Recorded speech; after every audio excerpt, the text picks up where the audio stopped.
maybe, and test run both. This thing's a little bit tall for the tripod, so once I get into it, I will take the camera and hold it in my hand so that we can see what's going on up here. But I want to see if they were correct in their diagnosis of the valve plate being bad. Because again, the complaint was that it ran all the time and didn't either didn't cool or didn't get very cold. Which with these, that can also be a sign of a low charge. So there's no saying for sure that that is what was actually wrong with it. Now, the reason I'm not taking these lines off, I think there is some residual pressure trapped in there, and I want to get into this and see it tonight so I can show it off to you guys. And if I vent a bunch of SO2 in here, I won't be able to stick around and tear it down all the way. So that's why this is staying attached to the condenser, because it goes all the way through here, and it comes into the receiver right there, and there's no valve here. The only way to valve it in is here with the discharge service valve.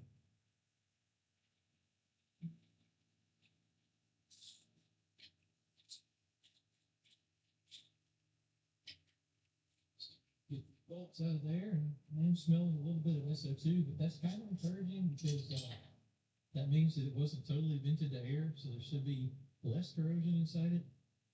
Now, I may have to eat my words when I see it, but I'm going to hope not. Regardless of what we find in here, it won't jeopardize the fact that this project is going to be completed because, as y'all have seen, I have a lot of rebuildable core compressors for these. I have plenty of parts to build a good compressor no matter what we find in here. The critical parts are this top head casting with the top discharge and the cylinder case with the inlet on the back. Crankcases, crankshaft, eccentrics, all the internal parts, I have a lot of choices to go to get a working set of parts.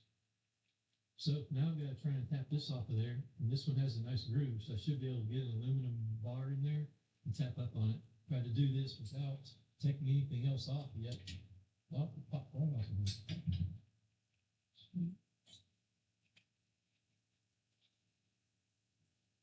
That doesn't look too corroded.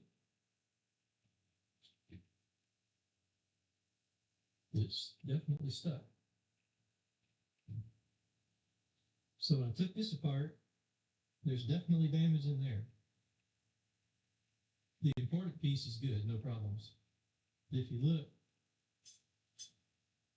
there's a tension spring here with a little plunger. That's all gone on this side. That would explain it pumping at half capacity. Go ahead and take this all the way off of there, get a better look at it. Maybe you can see some more evidence of prior repairs or some interesting details like that. Or maybe not.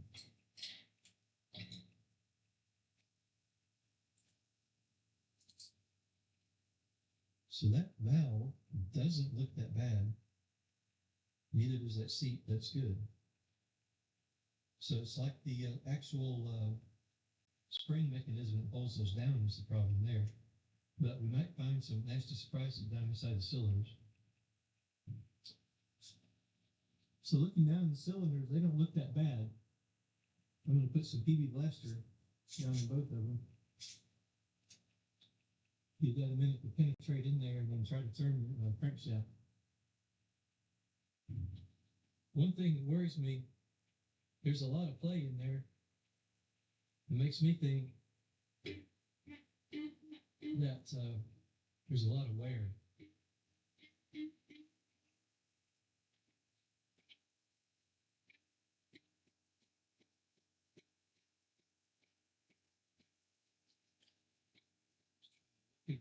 Spot.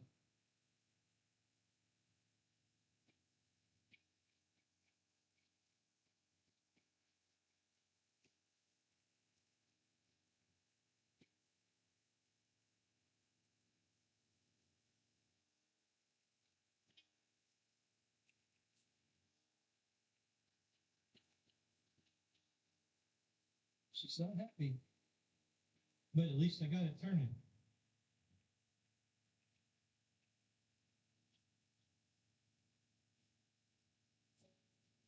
Still got a little squeak here and there, and a little play, but it does turn. And the way these compressors disassemble, if they don't turn, you often have a real hard time getting the cylinder block off without damage. So that's going to make the rest of the process easier. Well, I was looking through these pieces. I found the broken off part of this spring. You see there's one on this side, it's all chewed up and loose in there. Here's the one from that side. And it is just worn away. Been rattling around in there after it broke off too. Well, now for the part where we see if the motor is going to run. I did put some more oil. The squeaking is the brushes, not the bearings. And over here, I've rewired it from 20 volt as opposed to the 240. So it's going to get the proper voltage for a nice quick startup. We're going to measure amps with the switch box and the kilowatt meter.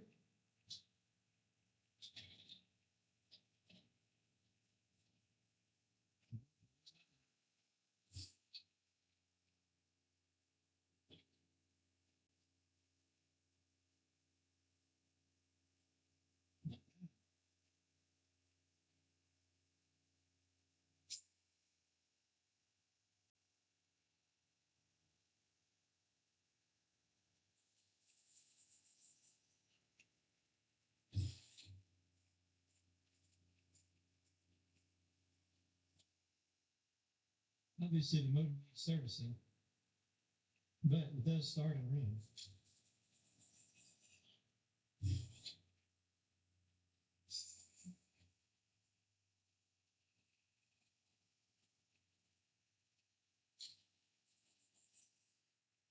With the evaporator, this one's different than the ones I'm used to.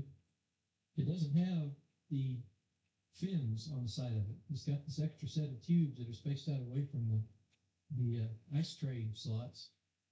And we'll look at that in the manual, Frigidaire manual. But I am noticing some things. I notice there's hammer marks all over that, which tells me that somebody was trying to solve an issue with the float system by hammering on this service valve. That is not the right way to do it. And there's no telling what the problem is in there. So need to get this opened up and take a look inside. See what kind of carnage we find. Hopefully none. Then go ahead and take this evaporator apart. Try to get a good idea of the condition inside. One thing I noticed, this is the correct style of cap for the service valve. This other one here is not. I don't know what the implications are of that. Maybe a big problem, damage here.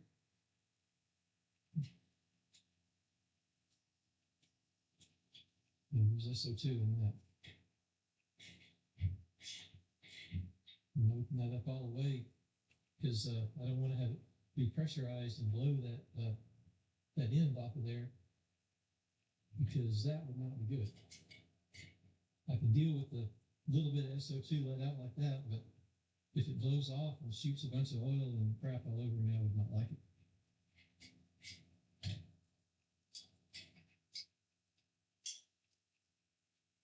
You can get all these bolts loosened up.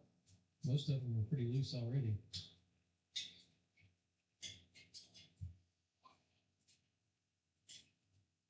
Start up in the background, that's another almost identical Century 1/3 horsepower motor, just like the one that I just showed on the convention unit for this.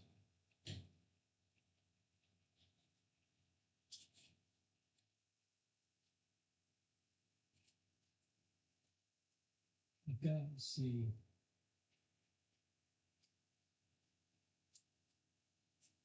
4 functional belt drive systems in here right now.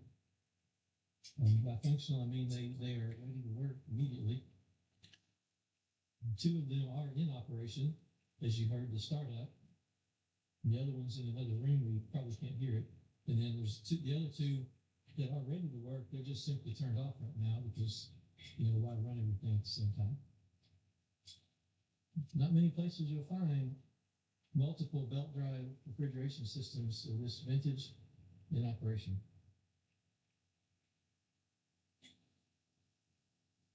So this is a forcing bolt hole that goes through there, and it's going to push that head off of the end.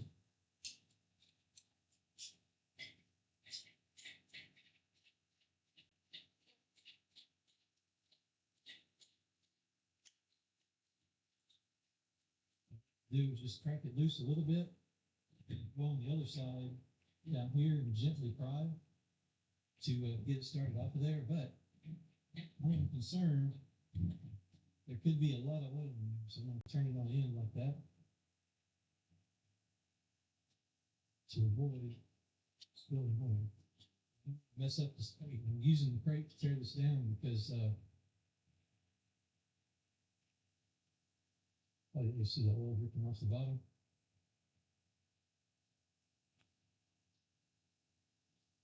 That's as clean as they come for an SO2 system.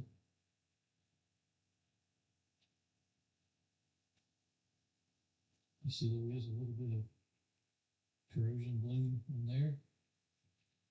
Nothing alarming.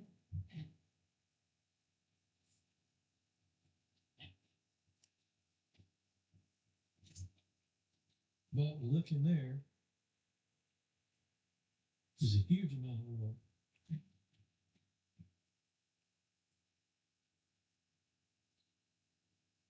And a huge amount of SO2. I had to take a step back.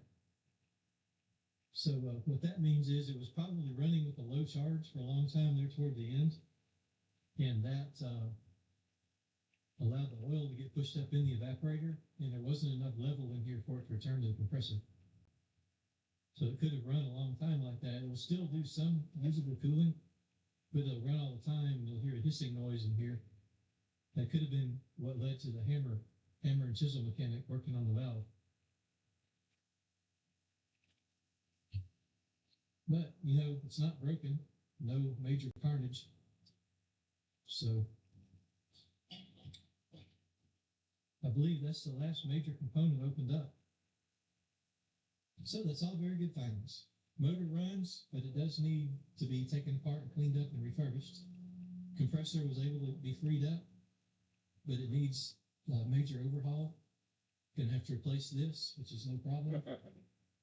Clean out all the coils and the receiver need to be flushed out. So there's a lot of work to do, but no real severe damage. That's very encouraging. So I'm going to conclude with a couple of still pictures of the cabinet where this goes and of this unit in the garage where it goes, so that you guys get some idea of the way it is laid out.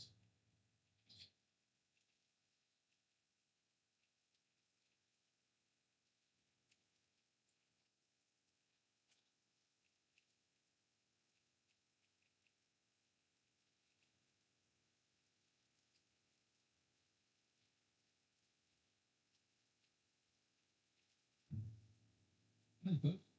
Good morning. Picking back up on this Frigidaire Model G. I took the motor off, set it aside for safety. Gonna get the flywheel off of there, and try to tear into the compressor and get it completely torn down today. See what kind of repairs it's gonna take. This has got a threaded nose on it, or a threaded hub. First, take the retaining nut for the flywheel off of there. Those of y'all that watch my videos routinely heard me say these shafts are extremely hard metal, and if you try to hit that with a hammer to pop the flywheel off the paper, it will break the shaft. So don't do it.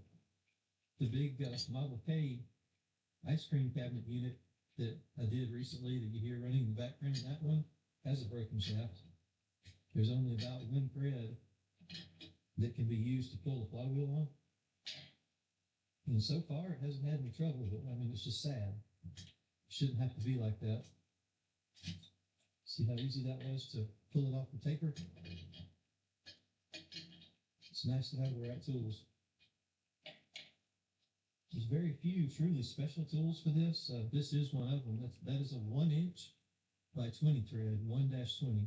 So 1 inch bore and 20 threads per inch. It's kind of an uncommon size, which you don't see very often. So that tool was custom made.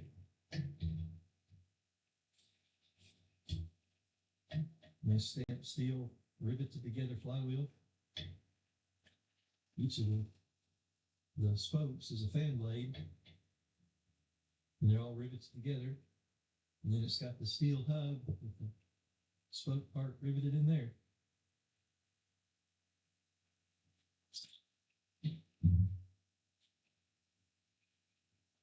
Got that out of the way. Now I'll try to take the condensers off. Already loosen this one, check the pressure. And there was some, not a lot, but enough that I was glad to be able to leave it loose overnight. Minimize the amount of SO2 in the air today.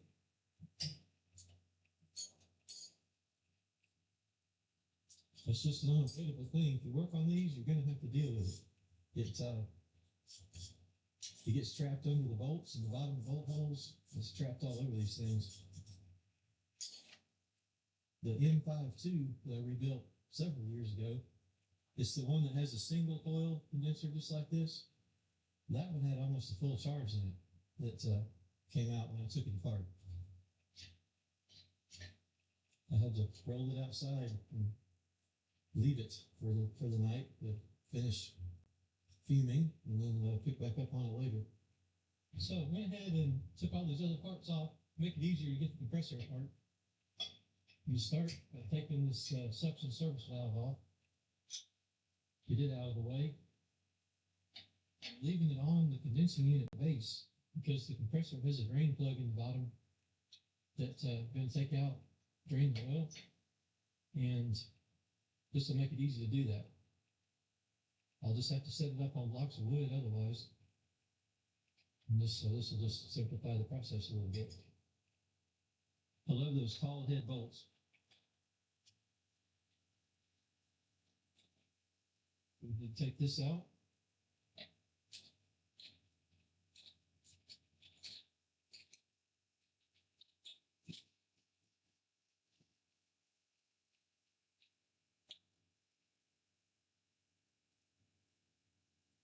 A little sludgy in there, nothing too terrible.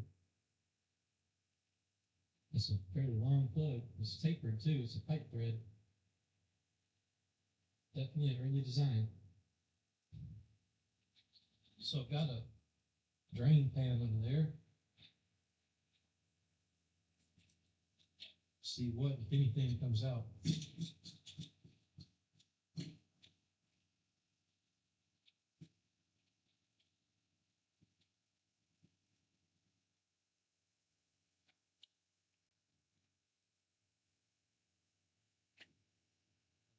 Air hose leaking, not pressure, but to blow out of there. I was going to say, with all the other parts off the compressor, I don't see how that could be.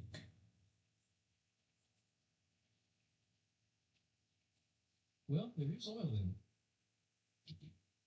That's encouraging. Let that run out of there a few minutes.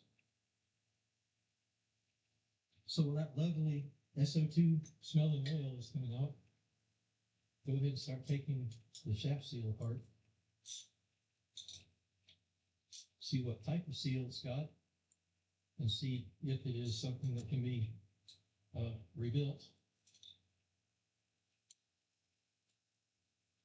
I figure as long of a service life as this had, from 26 to 70, I would expect that it's probably had the seal replaced a time or two, and more than likely, the replacement seal is better designed than the original, and it's probably something that can be lapped and refurbished.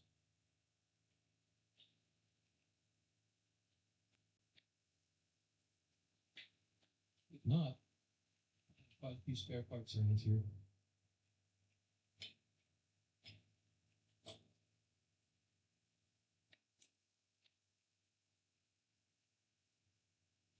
Get a pry bar on that. A lot of crud came off there.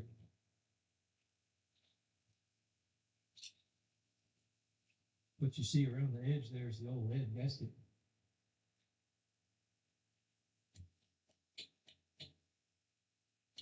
And there is a spring, so it may fly off of there.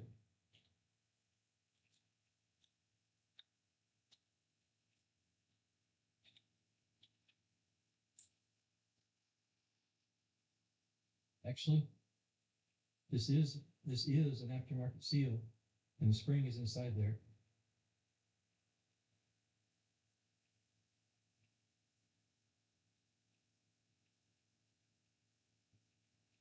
So the seal face is right there. Peel that lead gasket off and see what kind of condition it's in.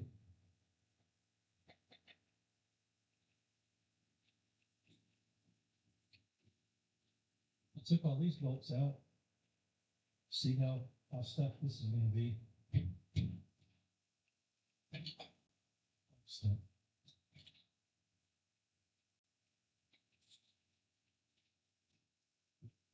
that ain't about it.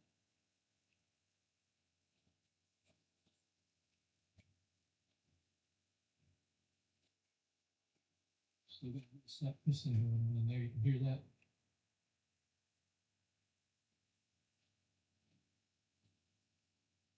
That happens from little bits of rust, little thin layer of rust on the board down at the bottom.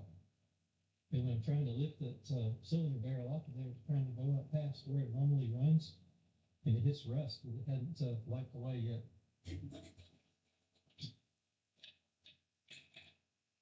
Well,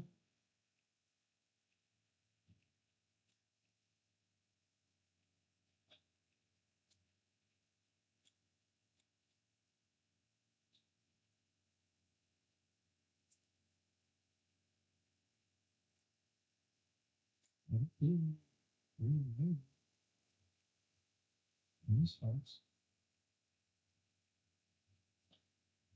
Understanding what that looseness was that I was feeling earlier.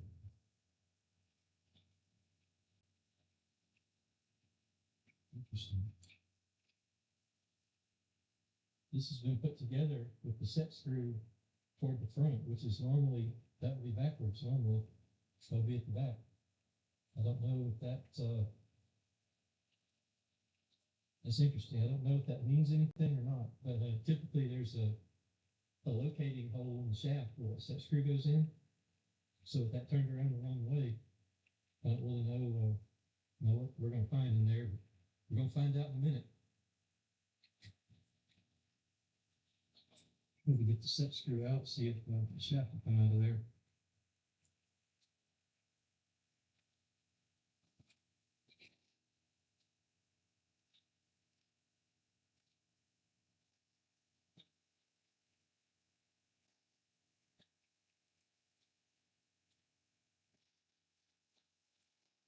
We need a little persuasion.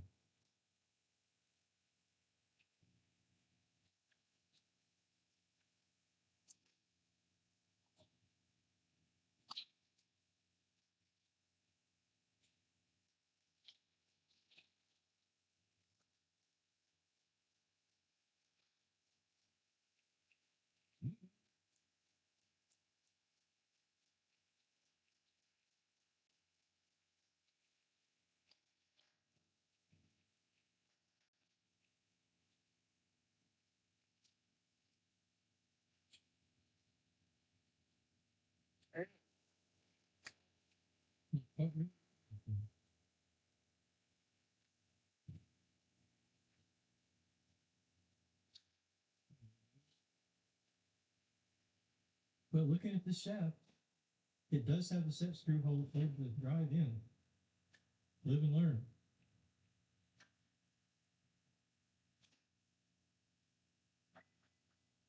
This is the first one I've seen like that.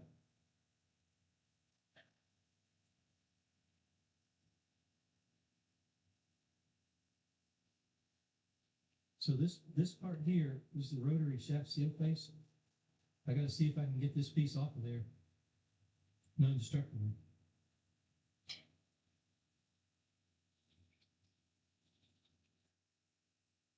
the eccentric, all this is fine.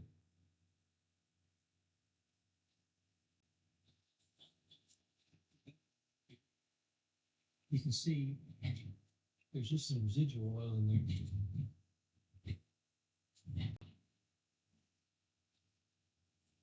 You can see that. What I'm gonna do is pour that full of this. This is a caustic that has sodium hydroxide in it. It'll break it in the well and get all the carbon in it. So I'm gonna pour that into the evaporator and then use this extended wire rope. It goes in the drill. Go down in there and agitate it. And finally, I have the jetting lance to wash. It's got two holes in the tip of it there, and those side jet will go down the evaporators until I send it. So that's the plan for this. Not going to do a lot of this on camera because I don't want to wet the camera. Been doing some parts cleaning today.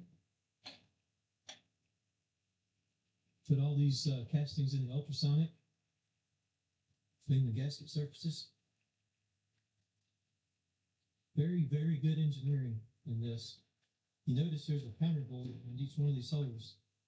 That means that if you pull the threads up a little bit in these threaded holes, it's not going to be a burr that stops the clamping force on the gasket.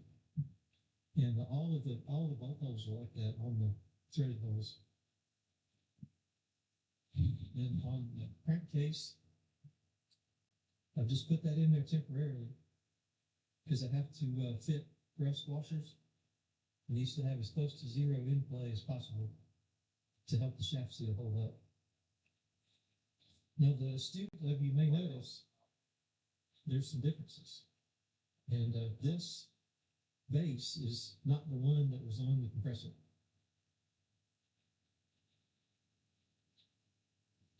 Here's the one that came off the compressor.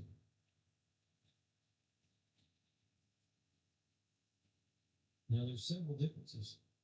The most notable is the lubrication system. This thing is flash lubricated. This eccentric's turning, just toss oil up into the top of the unit. And it has to go down this little hole here to lubricate the shaft seal in the front bearing.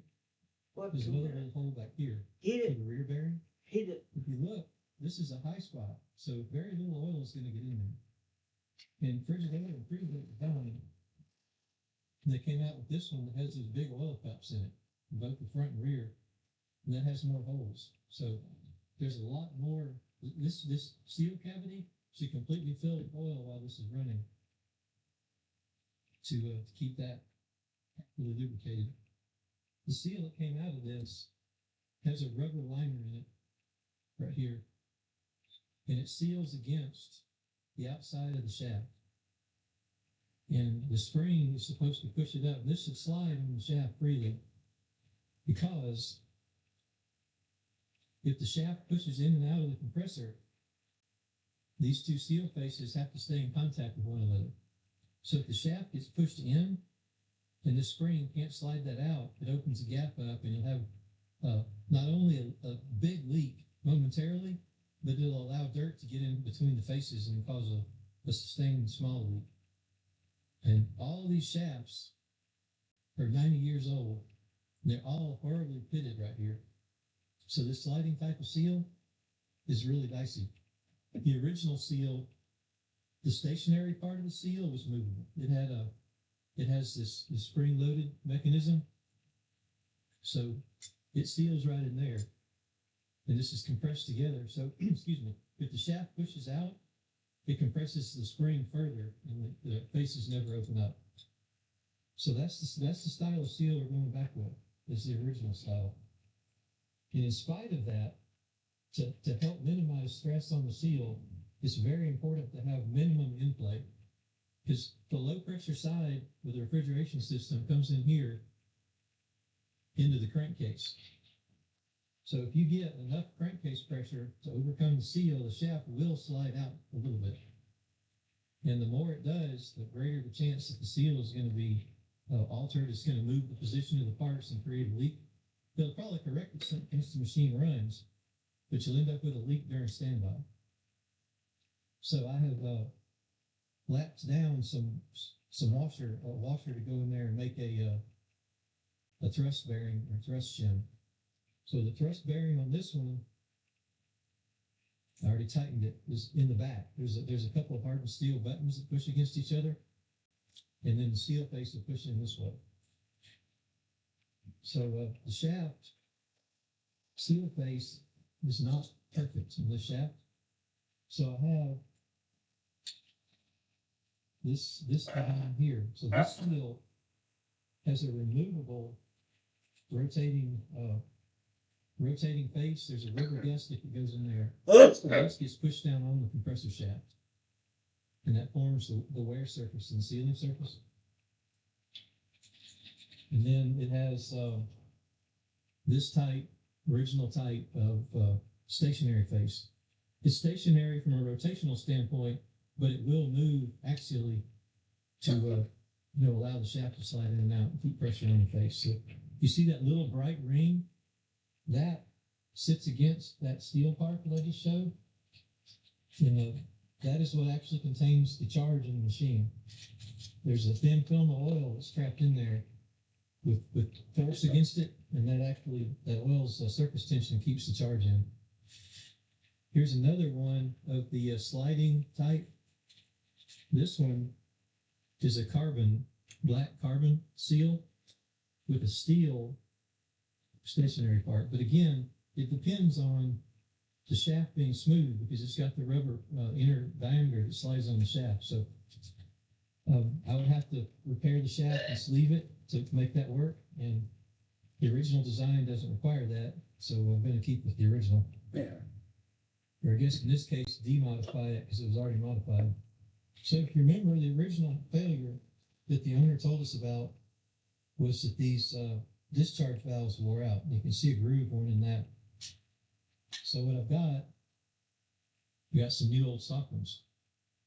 Very fortunate to find these. They were actually part of a complete valve plate that was not exactly right for this machine, but they were part of a complete valve plate. So I took them off of that, and then I've got a correct valve plate for this unit that I'm going to put these new discharge reeds on.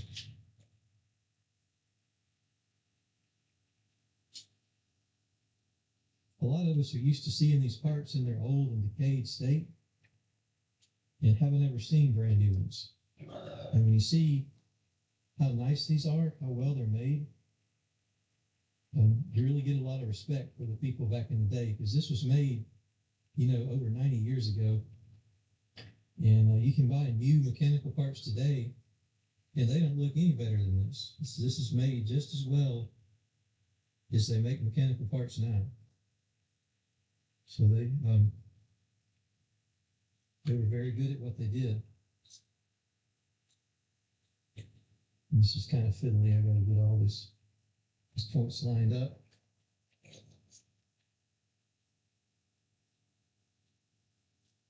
I'll explain in a minute, once I'm not hyper-focused on getting this together, why this is a critical area of the compressor. Somebody might think, oh, well, if those discharge valves bypass a little bit, it'll just cause a slight amount of slippage in the compressor, make it use a little more energy. But no big deal. The trouble is, this being a high side or low side float with a low pressure cycling control, if pressure can bleed back the wrong way from the high side back to the low side, it will fool the pressure switch. It will cause the off cycles to be very short. And that is a common problem with these. And I've rebuilt these compressors many times, and I've had to rework several that had this problem and take this all back apart and lap the parts, etc. But I'm hoping having these new old stock parts, I'm not going to have to worry about that. It's going to work properly without any rework. So technically, that repair was the original failure fixed from 1970 that went out. So we'll set that aside.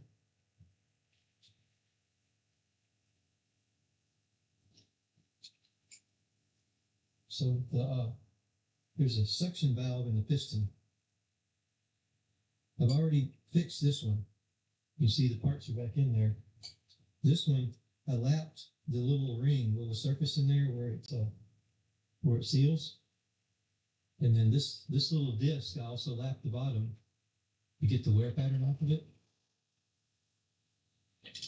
And then once that's in there, and I'll have to do this in the vise, this piece gets put in there. You see how it's cupped? Then it gets hammered down. As it expands out into this groove to seal it in there. So I'm going to go ahead and get this one put together, get this pistons ready to go. So all these parts are pretty awkward to get in there at the same time. So if I say a dirty word, you're going to have to forgive me. Because the thrust bearings or thrust washers have to be in place.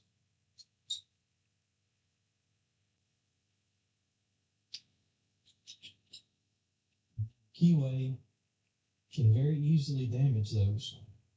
So it's critical that once this is past a certain point, the shaft key has to be lined up with the keyway and the thrust washer. If it's not, then major damage occurs. And once that thrust washer is not flat anymore, you got problems. Because at that point, it's become a spring.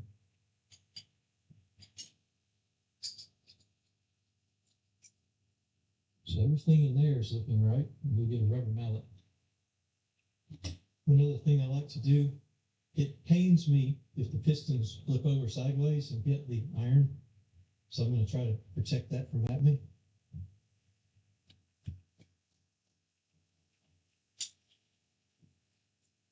And there's two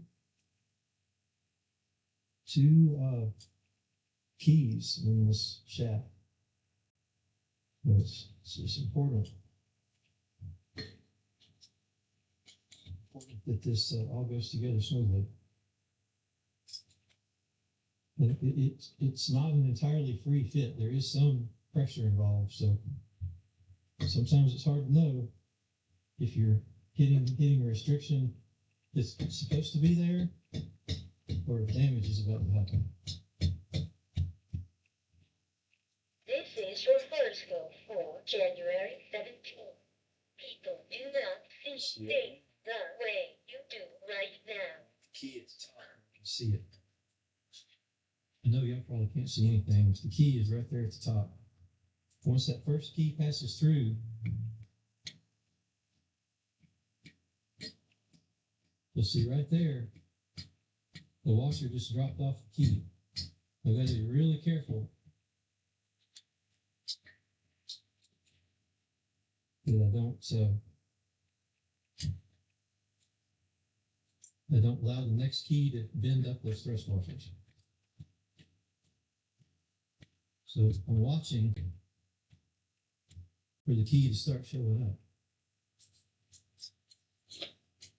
Actually, I made it past the two keys. Now that's the shaft step.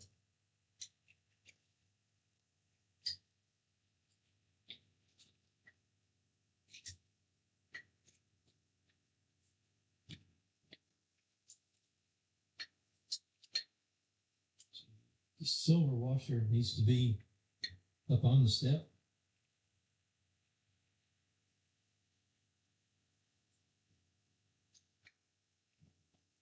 Okay, move it a little more first.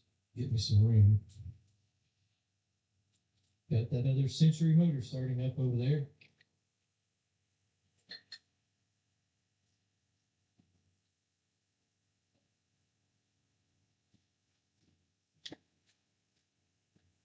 Oh, drop down.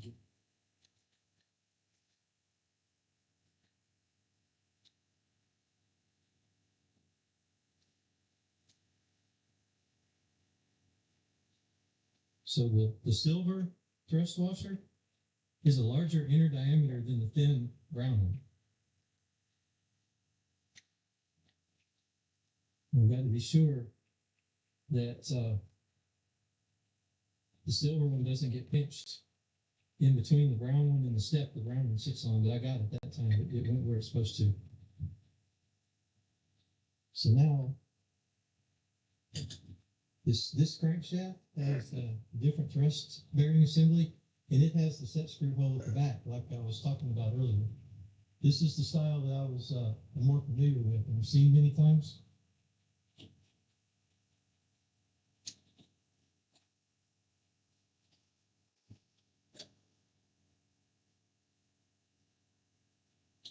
Set screw balloon.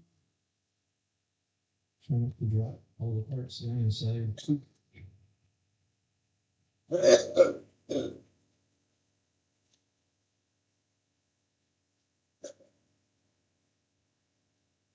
hole for that set screw is offset just a little bit, and the tip of the screw is tapered. So when you tighten this down, it actually drives the, it closes up the gap on the thrust washers, and it clamps the thin brown thrust washer in place. So this has to be tightened down. It's got a lock washer and a jam nut.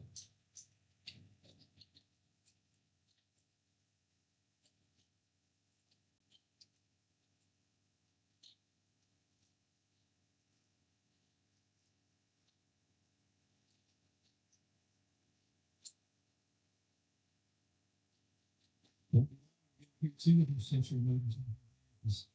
This one will be under test, and then that ice cream unit that you hear now, that's going to also be still under test. And then, of course, there's the M52 with its quarter horsepower sensor in the office.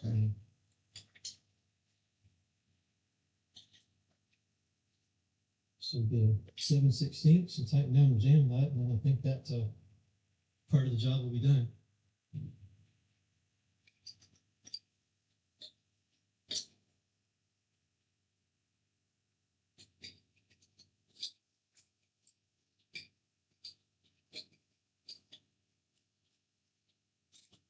That's not going to work loose. Oh. So now the thrust bearing assembly, these two curved domed surfaces ride together. And I belt sanded that down to the correct thickness so that it will give me the proper thrust clearance. Sits in the pocket in the end of the shaft there like so.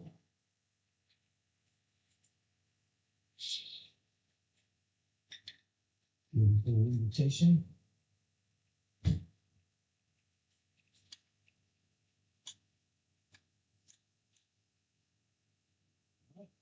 Looking good so far.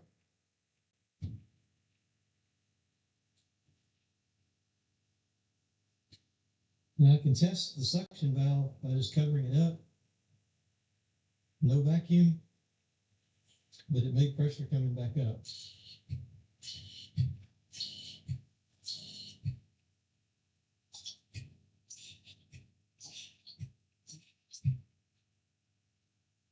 So suction valves are working. I can't test the discharge valves without the gaskets in place because the pistons come up just slightly above the deck because it's designed to have a gasket in here and a gasket up there. So I'm going to use the old Cricut Maker cutter machine and make a set of gaskets for this thing. And then tomorrow I'll start by putting it together with the gaskets for real.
Well, it's time to start putting these back together with gaskets.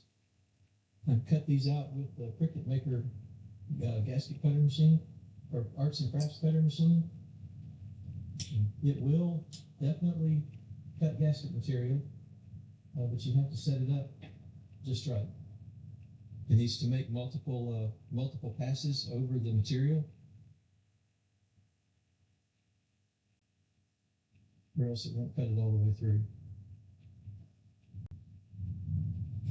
I'm going to use the sealant plus a gasket. Now, one of the reasons for doing it this way, the sealant alone in this joint is plenty, but it changes the geometry and it causes the pistons to go up beyond the top of the deck of the cylinder casting, and then we have interference. And in the past, I have machined the pistons to shorten the compression height, but that's a lot of extra work above and beyond making the gaskets. Now that I have the ability to do that.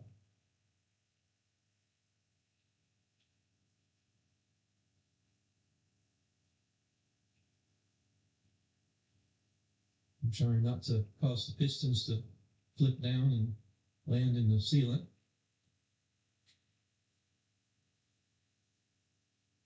I just want the thinnest layer to fill in the imperfections in this 99-year-old casting. I don't want enough to squeeze out, get inside the works of it. I'll do the same thing on this one.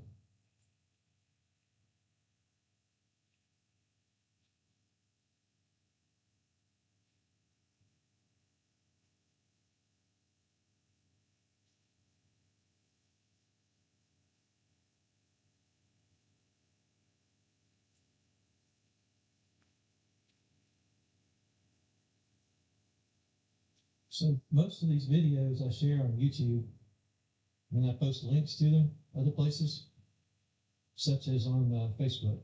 And some of y'all may know that I had my Facebook profile deactivated for almost a week for no reason at all.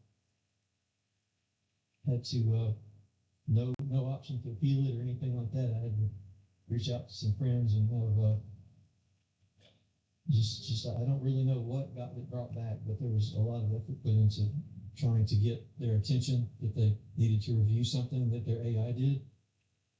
But my point is, going back to the social media, it's always important to have more than one means of contact. And I had shared a short video here on YouTube stating what happened so people wouldn't worry about me. And that worked well. And if you're watching this on YouTube, they have some security in place to hide creators' email addresses. And I don't really know what qualifies a viewer to be able to see that or not, because I tell everybody to go to the channel about page, and there's a link that says show email address. If you click on that, it will display the email address, but a lot of people are saying they don't see that or they can't find it. And I think that you have to be logged in and your account may have to have a certain amount of credibility. But if my Facebook disappears again, you can open that about page for my channel and expand the text, and down at the very bottom of it, there's the email address.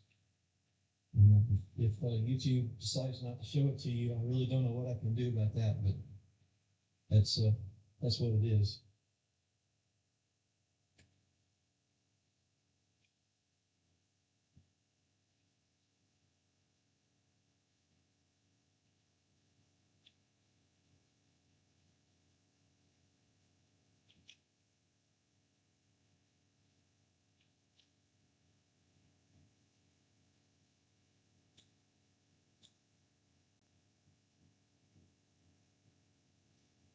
We're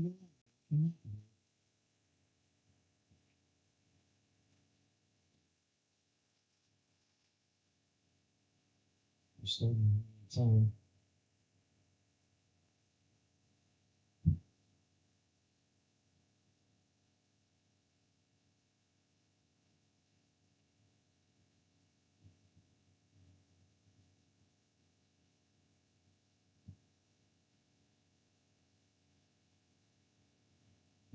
It's working somewhat better.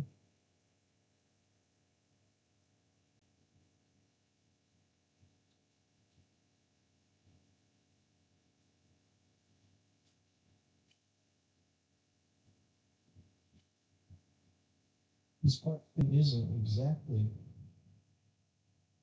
lined up like it should be. It won't go. Pretty amazing for the era it was made in. So the crankcase bolts get a washer, a copper washer in this model because they're not drilled through on the bottom. So by sealing them around the head, it will provide a secondary seal if the gasket has seepage from into the bolt holes. This copper washer will compress and conform, and then form a seal at the top too. So it would minimize external leaks.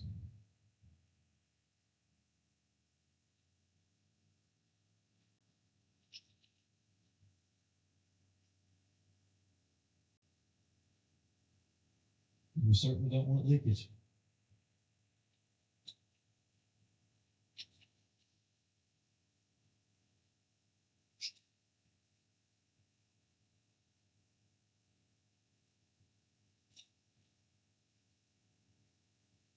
This is the life of these systems, making sure they don't leak.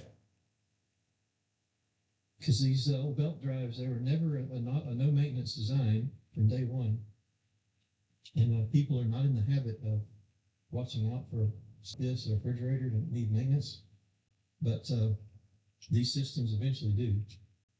And the owner, it takes a special person to want to run one of these because you do have to watch out for them a little bit. And mine have been extremely reliable. I haven't had any trouble, but I do keep an eye on them. So if something goes wrong, I will stop using it until I can fix it.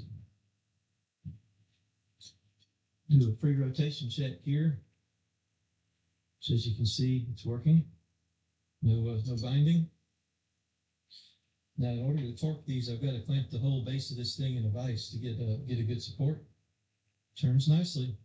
So I use this Permatex Right Stuff on the crankcase gasket, and it cures and bonds and it's permanent. It'll be very difficult to get that apart, and there'll be a lot of cleanup required. But in general, you never have to separate it here. But the valves are all accessible from the head area, so I like to make sure this head area can be taken back apart if that becomes necessary. So I'm going to put some Gasola. Well, it's traditionally a pipe thread sealant, but it also works as a gasket dressing. And I'm going to just kind of dot that around there and then rub it in so that it's got a thin layer. I don't want enough that it's going to squeeze out and get in the works.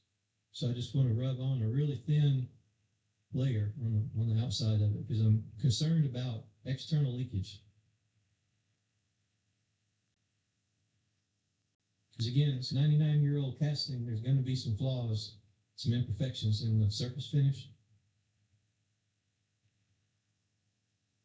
So just give it a little thin coating like that. The original gaskets on these were lead, and the lead would compress and conform, seal quite well. And I had some new old stock lead gaskets that I used for patterns for these to make the Cricut Maker cut like this. This was patterned off an original gasket. The trouble with the original ones is by now the lead is oxidized and it's not smooth anymore. And I've had very little success with those actually sealing properly. So I just consider them good for patterns now. Now this discharge plate goes on.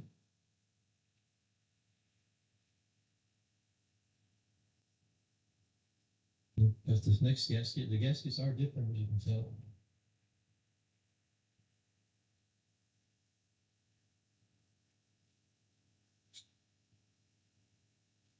Repeat the process here. You put a layer on both sides on the outside to prevent external leaks. And around the bolt holes there in the middle needs a little bit too. This Gasola is listed for use with refrigerant, among other things. So it's not a refrigeration specific product, but it is listed for use with a great number of refrigerants and hydrocarbons even. So I'm pretty confident that this is going to be a good solution here. And it's a real old product. It's been around for a very long time. It's been trusted by many people over the decades. So I have all the reasons in the world to expect it to hold up.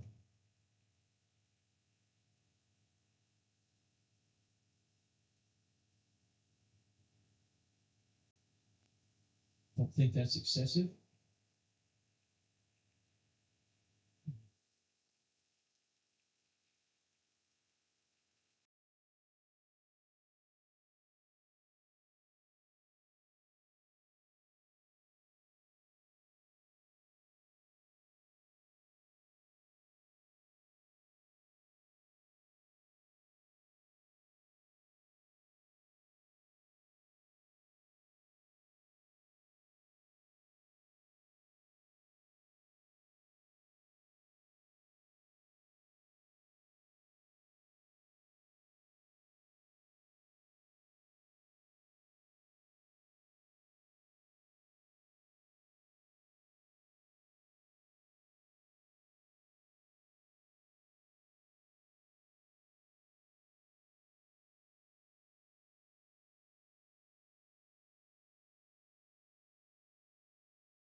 When this gasket goes on top, just remember the discharge valve is on top of the head on this one, so two of the head bolts actually attach that valve to the compressor.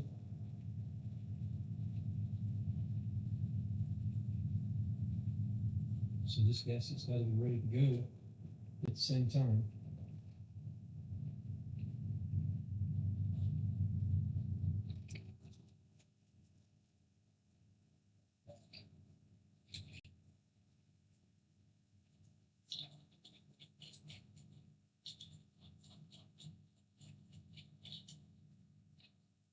I like to get all the plain ones started before I put in the center ones.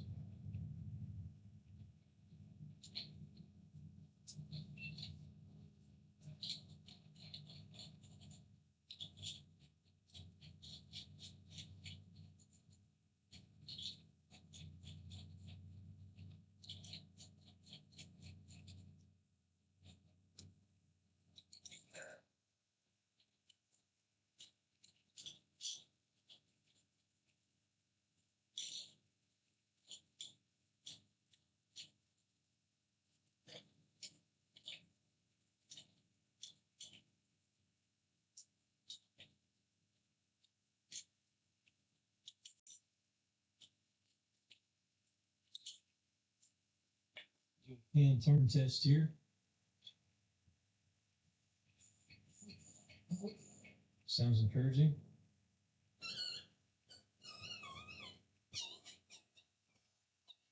Yep, both cylinders are pumping, and I'm going to hold it. Feeling that it's holding pressure when I'm not turning it, which would indicate that these discharge valves are properly sealing. Because remember, like I said, being a low side pressure control system, if those are not sealing properly, it will cause all kinds of problems. One defect, there's a bad gouge right there. So to help ensure that that doesn't create a leak path, I'm going to put some sealant on this washer up here. I'm going to use the right stuff, heavy duty permanent sealant, because it's a pretty bad gouge. I don't like having to clean this stuff up when you dismantle something. And if it's on a significantly big surface area, just from a bolt, like that. If I had to take that back apart and clean it up, it's not going to be that big of a deal. But taking the head and valve train stuff off after that's been used on there, that would be a problem.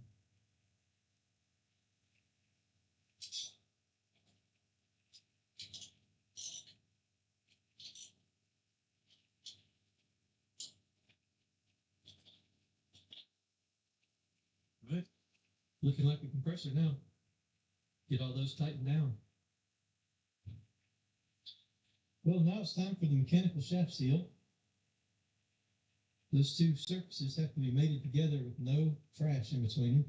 So I'm going to take this Lucas oil lube, and I'm going to use it to just flush, pre-lubricate and flush that with all particulate matter. So now that that's been flushed off with the oil, I'll put a gasket in there. Then I've got to mate these two surfaces together without touching anything and getting dirt on it. So that's in there.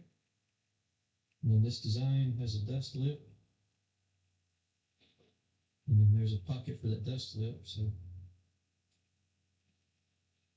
this should pull together with bolts.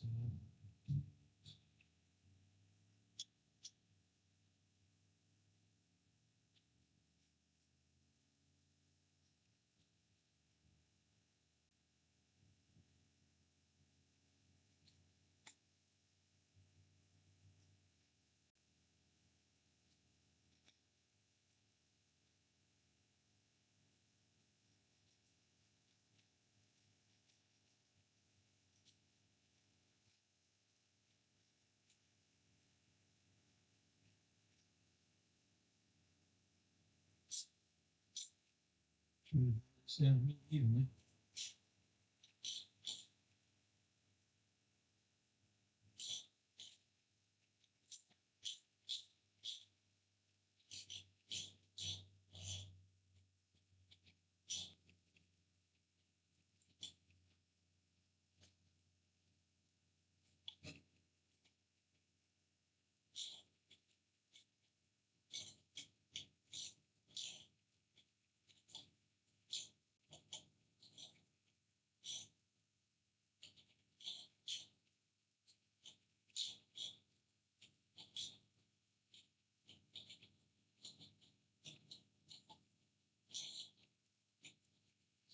Looking here, it looks like we've got a gap all the way around. No rubbing. Put this on there and make sure that it still turns. Take the cap off the discharge because we do have compression now. Yep. Turns pretty freely.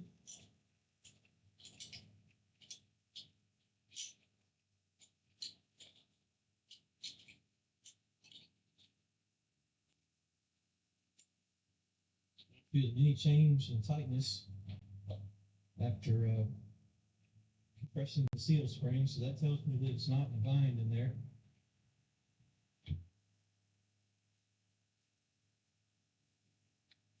So I'm going to cover up the suction port back here with this hand.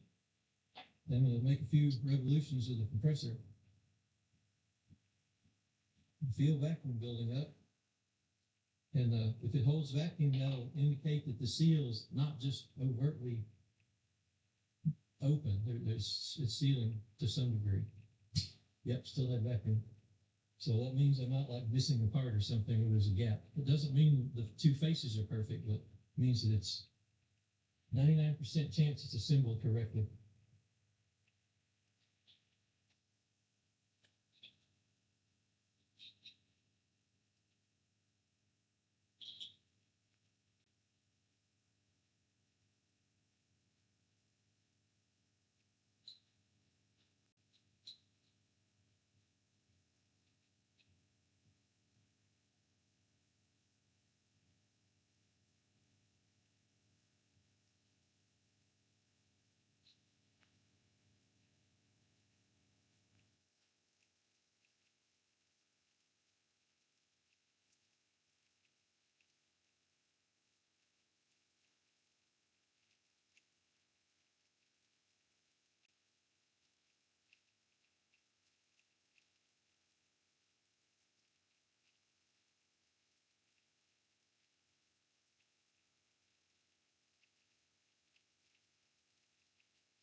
On December 23rd, 2025, a viewer named Hayford was cycling through Paris, Texas, when he noticed an officer who had pulled to the side of the road to detain a man who had been walking. Officer Alex Vallejo had made the consensual encounter with a man who was suspected of having active felony warrant.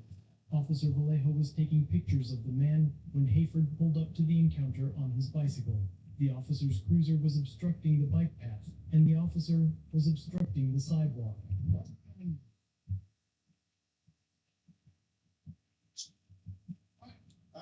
So you can go around. You see me doing something right, I can still here too.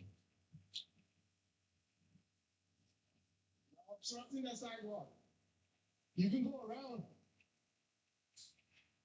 Because I couldn't go in the main road. Okay. I mean, I'll take stuff.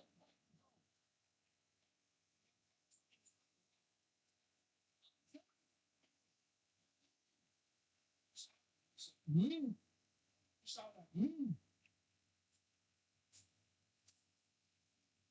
you have to do is leave. That's it. Just take off. Nowhere. All you do is go to jail. Interfering. Sir, I did not come between you and that. I'm taking my attention away from this guy. You know what? I'm not taking jail. Sir, okay. Get on the side of the road.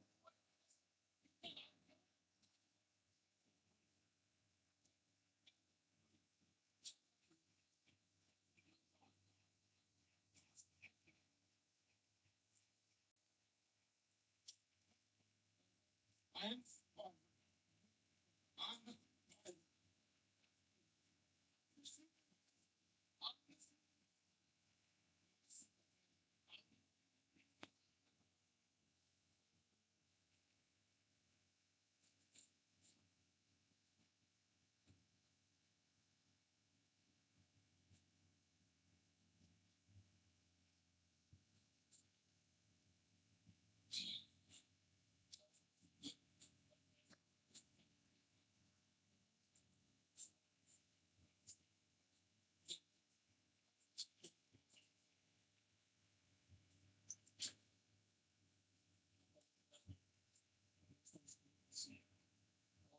See, maybe in the game.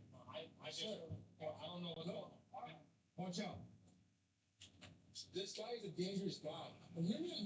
Don't say, hear me out. Okay, hear me out. This guy's a dangerous guy. He's wanted, and he's for a felony. You standing behind my back, I have prior experience where I've been assaulted, stuff like that. I don't want to get to jail. I parked on the road because I already knew about it. That's it. Okay. When I tell you to leave court, you could have gone, if you would have gone like 10 feet the other way, in front, hear me out. In front of me, I would have been cool with it. You can do whatever you want. Once my attention, once my people attack me or had a gun. Can I talk now? Yeah. Okay, sir. I was coming on one of both right. Okay. Right? Your eyes speeding. I couldn't go to the left. I stopped. I wanted to go on the sidewalk.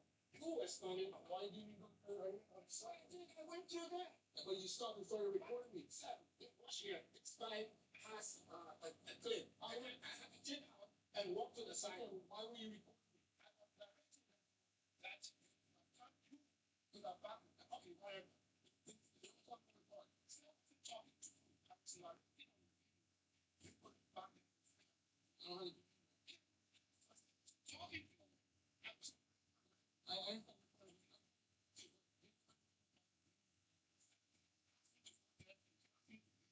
I know. Interfering while I'm doing. Sir, that one. Oh, so give me the ball.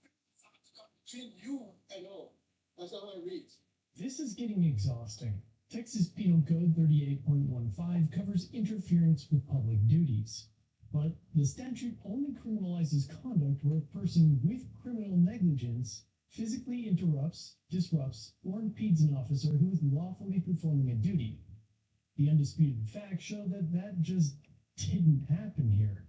Hayford was more than 25 feet away at the beginning of the interaction and did not block, touch, or obstruct Officer Vallejo. His conduct consisted solely of speech and video recording, and Texas law explicitly provides that speech-only conduct is a complete defense under Section 38.15, subsection D, meaning the officer was not acting within his lawful authority. The officer's decision to transform his own attention from one subject to another does not transform lawful observation into interference. Otherwise, police would be able to arrest women in their bathing suits if their beauty drew their attention away from their duties. The suggestion is as ridiculous as this detention. I don't want to take you to jail, man. I just want to make sure I'm safe. Okay, sir, did you ask me to go 10 feet? That's it, no. No. Answer my question. No, I didn't. I told you. That's why, yeah, but we can't leave public space. Sir, you're interfering with public duty. Sir, if you wanted me to be 10 feet away, all you have to say, sir, I shouldn't even be talking to you. Exactly. So why do you stop? Because you're recording me. I don't care about the recording. You can record me all you want. Once my attention to go away from him, I'm at danger now. Okay. But do you know who he is?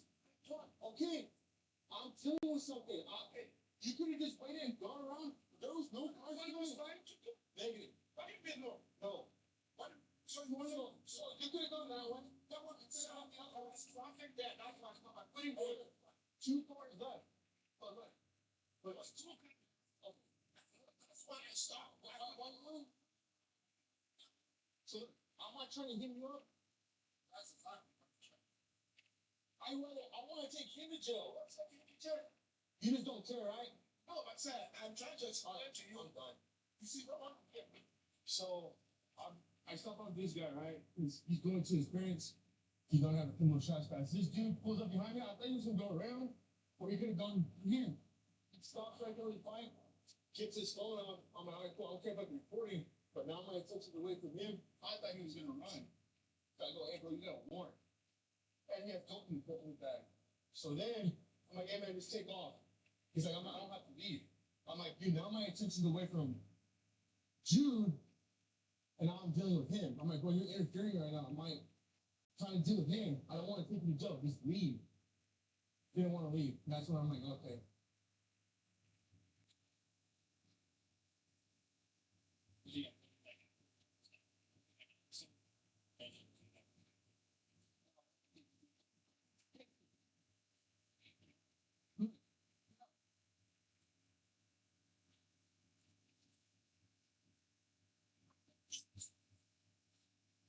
Oh, watch out. The thing. I'm trying to do none of this, man. I get it, bro. I get what you're trying to do. I apologize for parking in the middle of the road. Watch out. I want to stop you. If you just gave me a minute instead of just recording me and just started doing all that other stuff, I would have pulled up here and taken him to jail. You all right? I am wrong. That's what we wanted to know. There, I forgot there was traffic there. I couldn't go left. You see my emergency lights on, right, sir? I could not go in that traffic. Why? So you could have gone to the driveway and just gone around. Sir, you were standing on the sidewalk. Sir, you saw me from way back there, right? Where's your supervisor again? I'm the supervisor. Oh, it's right there. I'm the supervisor. Where's the phone? It's right there.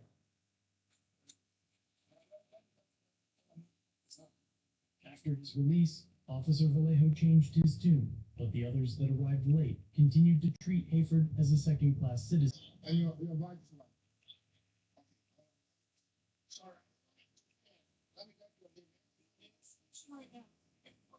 And so I'll tell you right now, I'm Corporal Vallejo, Port Police Department. That's Officer Darville. That's Officer Dodd. That's Officer Salazar. That's 145. That's 142. And the other guy's 155. Corporal man. And you see, we have new supervisor, right? No, I don't. Not right now. Hayford filed a complaint and requested the officer's disciplinary record. Aside from this incident, there were 4 other concerning violations, including one where he left a shotgun in an unlocked cruiser, driving like a maniac, failing to secure an arrestee with a seatbelt, and not wearing a seatbelt during a pursuit. The body camera is on, right? What street is this? No, right? Yep. After reviewing the complaint, they found that it was sustained. They found that Corporal Vallejo had no legal justification to interfere with videotaping the incident, as Hayford was not interfering with his duties as a police officer. It was determined that Corporal Vallejo's department policy, state law, department procedures and practices, training, and general best practices.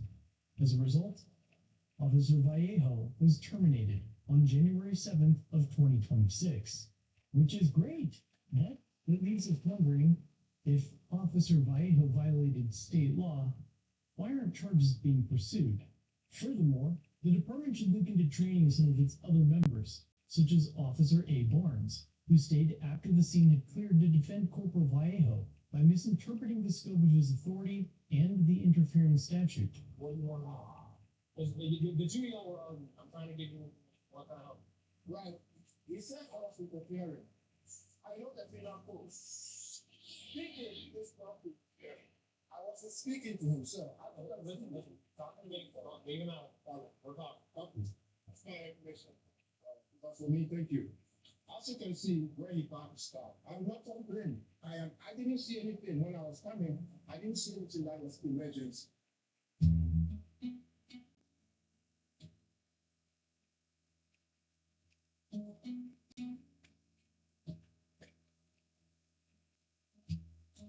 So we're working on an old shoe cart today.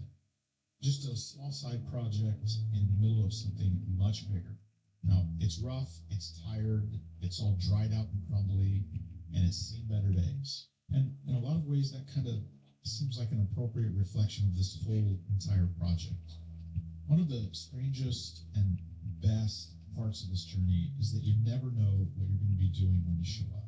There's no routine, no script. Every single day asks for something different from you. Sometimes it's physical work, sometimes it's problem solving, and sometimes it's just figuring out your way through. Another mentor has recently stepped in, and when I look back, that might be one of the biggest surprises of all. I didn't set out looking for teachers when I started this, but they've just kind of kept appearing along the way.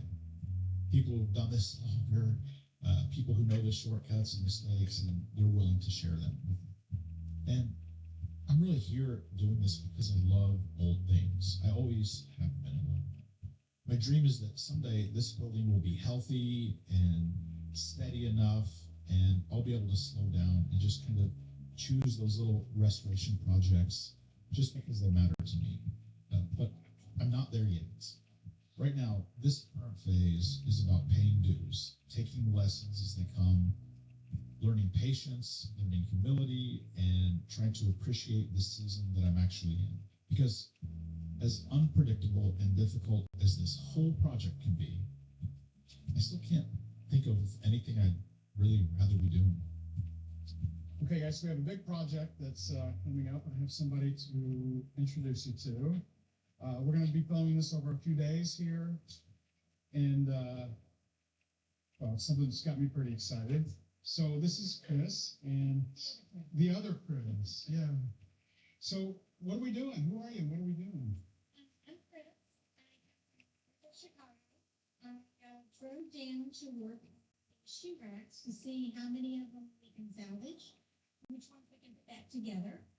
Hopefully get some good looking pieces by the time we get there. So, and let me tell you, just in the first few moments that we were speaking, I could tell she's an expert.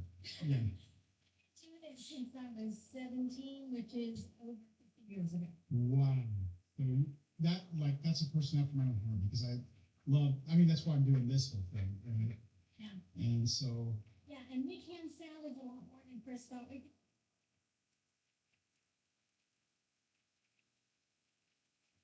What's up, guys? I got a story time to tell you. I was actually wrapping up some cameras up in front of some gates I just got done installing for a YouTube video I was going to post tonight. I ran into some company while I was doing it. There was a car coming down this road, coming towards me, and stopped about like 20 yards away and turned off their lights.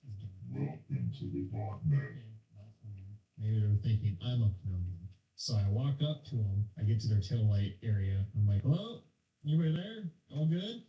And I didn't hear anything. Okay, well, I don't have anything to protect myself. I decided just to walk back to my rig and just mind my own business and put up the cameras. And while I was doing that, then I see somebody else with a headlamp on walking towards us. I'm like, huh, that's weird too. And I kind of wave and I'm like, hey, hello? And he goes, hello? And I was like, hey, is that your rig over there? And he goes, no. I'm like, okay, well, they're acting really strange and suspicious. And it doesn't say much, and it's dark out, right? So he still kind of walks up towards us, and I'm having like my phone light showing him, I'm not a threat. He walks up to me, I'm neighbor so-and-so. While I was explaining that to him, the people in the car, their lights off, one of them gets out and goes, what are you doing? And I'm like, just on cameras and wondering what you're doing. And they're like, we're just smoking. And we get a huge whiff of weed. I'm like, whoa. And then the guy that I was standing with, yeah, I don't like anybody driving underneath the influence, and immediately calls dispatch. I'm like, oh. And then the lady, was a chick, by the way, starts freaking out, like, we have a right to be here, blah, blah, blah, blah. You don't live here, and this and that. Clearly, they don't live there, because we live there. The person hops back in the rig, puts it in reverse, tries to run me over, notices that I'm there, thank God, and puts it in drive, and then takes off to a dead end. I'm like, okay, interesting. While this is all happening, my neighbor is on the phone with dispatch, calling in, telling that someone's intoxicated, all that jazz. Then, of course, they come back. I just kind of stood there and didn't think that anything was going to happen. And I was kicking myself because I wanted to videotape all this. I thought about that halfway through, but I figured it was too late. When they turned onto a different road, the chick goes out and goes, F you, bitch, blah, blah, blah, and throws a beer can at me. That's where I lost it. Then I was like, F you, bitch, blah, blah, blah, blah, and hauls ass and squealed away. And while this all happening, my neighbor was on the phone with an officer. Sorry, I lost it. I had to say that. He was like, oh, he threw a beer can at you? I'm like, yeah, well, I better tell the officer that. Neighbor goes, yeah, those lights right there, that's the deputy coming right now. And then right when I saw that, the deputy turned around, went right behind him, and flipped on their way, so they got their ass. Anyway, guys, that was a pretty exciting night for me. But I was You better back up out of my face or your jaw's definitely gonna be I want to broken. go to the hospital. Don't ever get in my Why face not? again. I need to go to the hospital. I have a broken. Shut the hell up and start walking for me. Hold up. You're not resisting. Why are you talking? Bro, these look like a psycho. Are you a psychopath? What do you think? That got you stupid. Look away from me. Get off, Julia. Don't resist. How many news here say I signed up to help people, but their policy, procedure, and protocol is the opposite of help. Their policy, procedure, and protocol is brutal, inhumane, and barbaric. This is barbarianism. This is disgusting. You better back up out of my face.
Damn Rocky. Damn raccoon. Yeah. Bad. Very bad.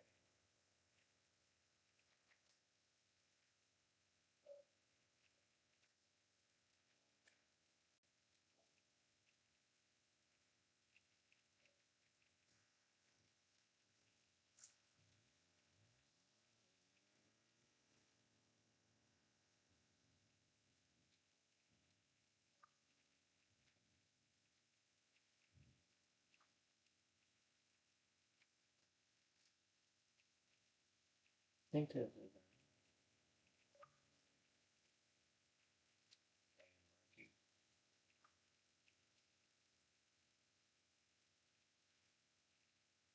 damn Ricky.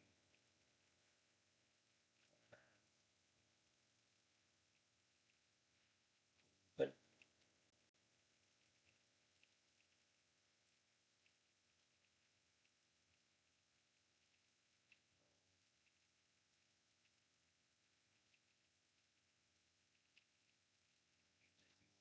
pooping.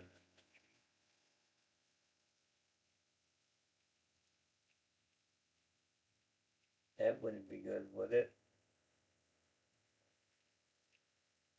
You wouldn't want to see Rocky do that.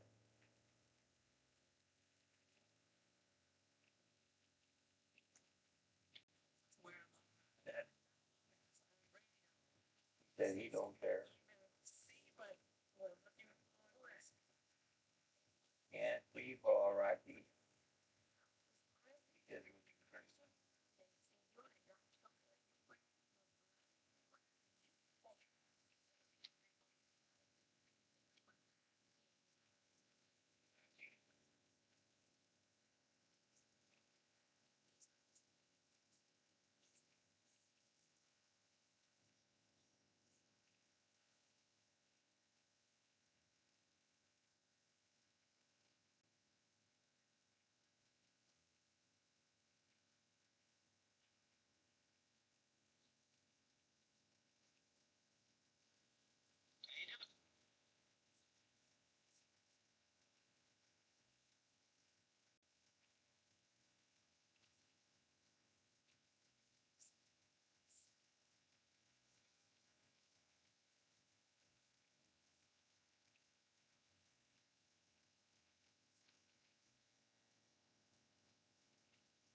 said.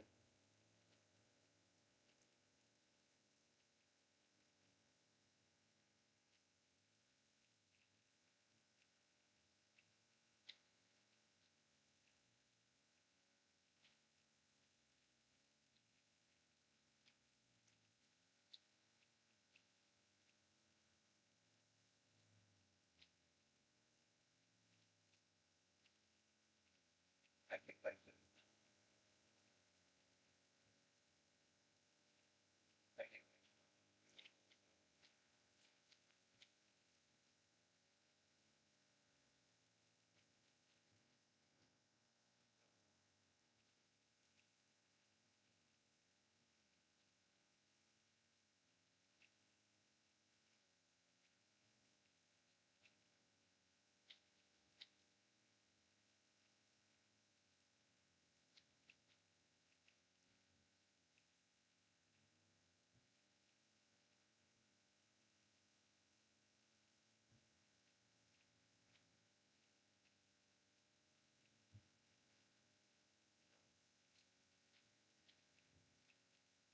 it's but you can't.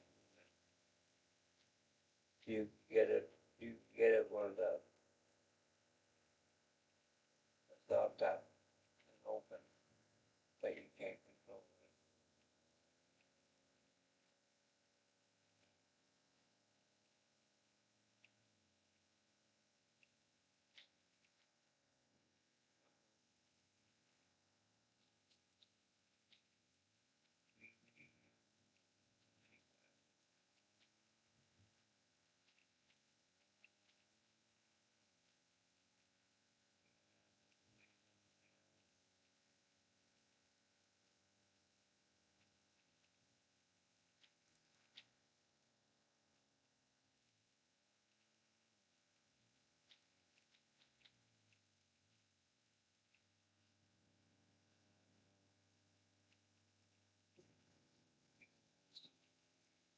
I think I got it zipped up on.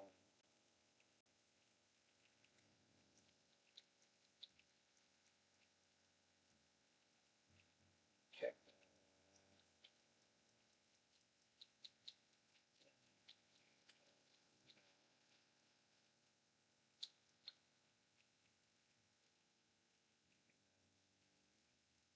You calling for some wheels? I'm Johnny on the spot. I'll hook you up.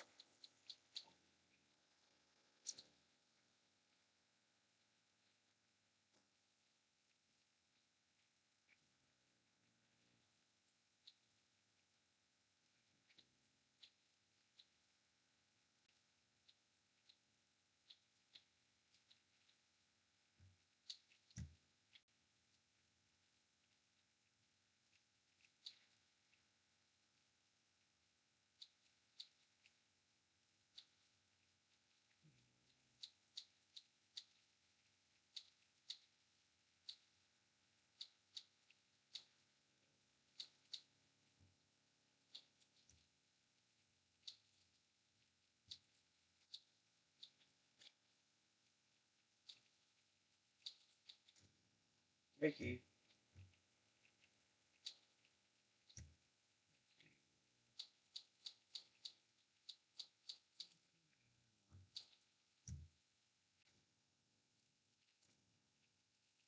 can get GTO.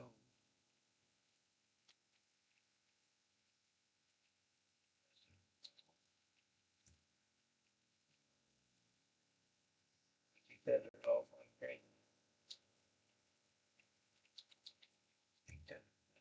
I'll bring it to you. I'll get back to it then. I think this is one of them. Izzy? That what it was, the Izzy?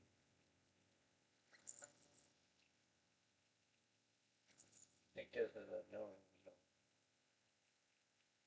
Yeah, this is a new one.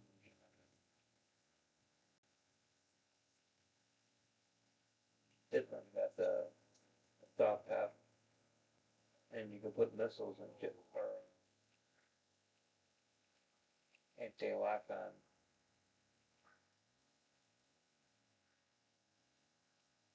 Take it to my agency.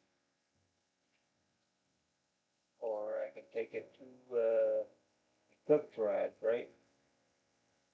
Not the Cook's Garage,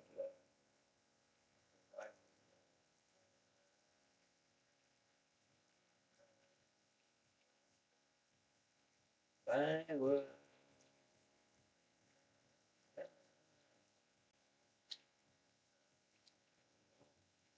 Ricky.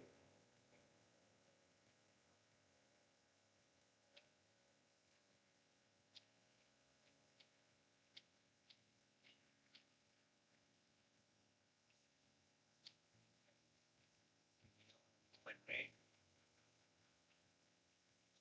Start. Start. Somebody, shooting the turn.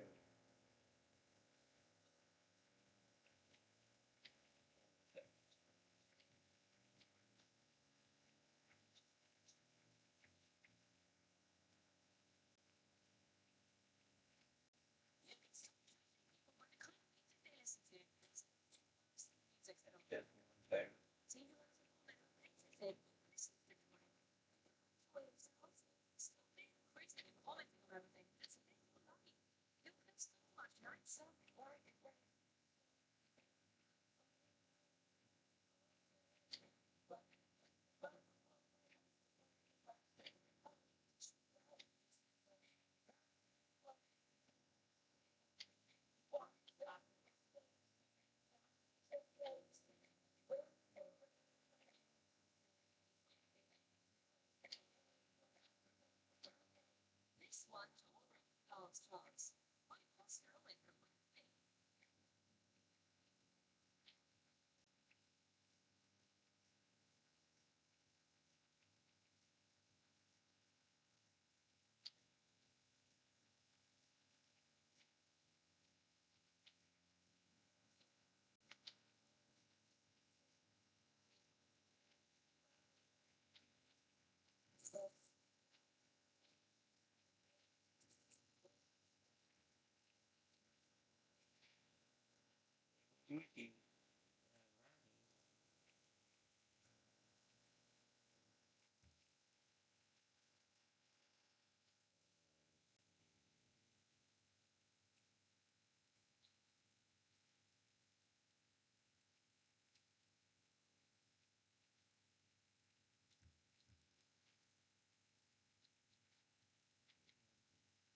I do that.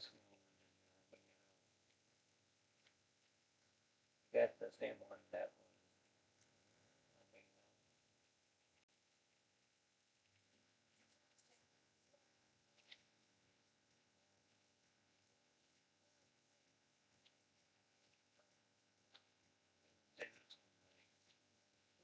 I get that at all worked out. Buddy.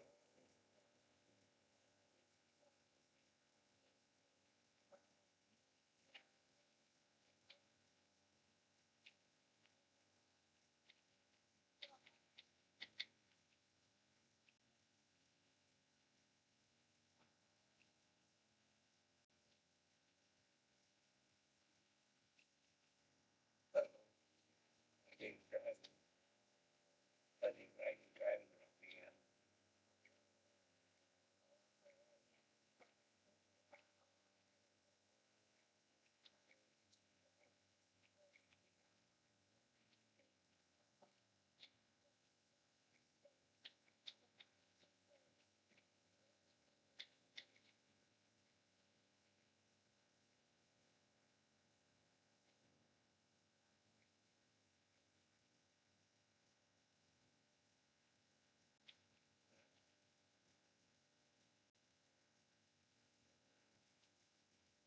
Yep.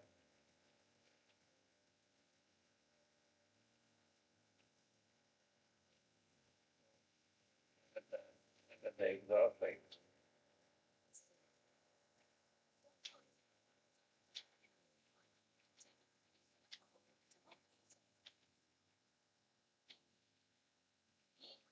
Back to that other place. Back to the Vinewood. fix that. Fix that. Ricky.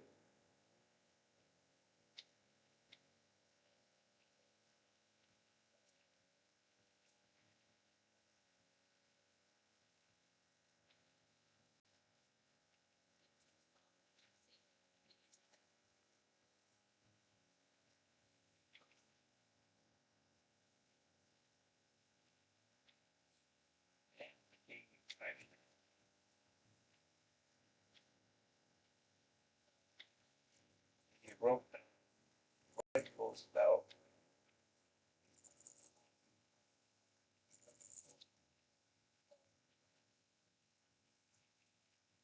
You ran it over.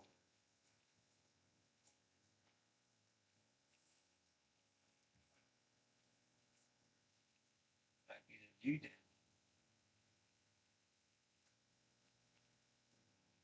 No.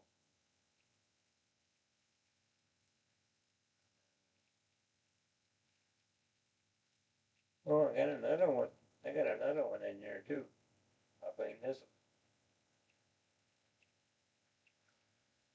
These are the old ones. So I don't think this is the no, this is like how do you box.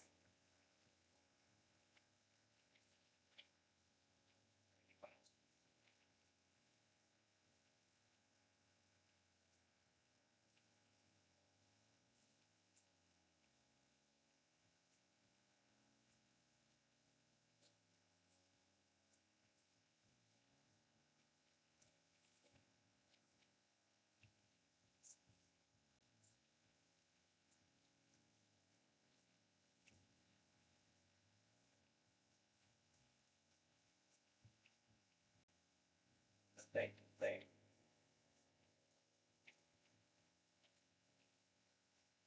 But, I think this is the one that was this one. But this one's all stuff too. This one's got the roof open.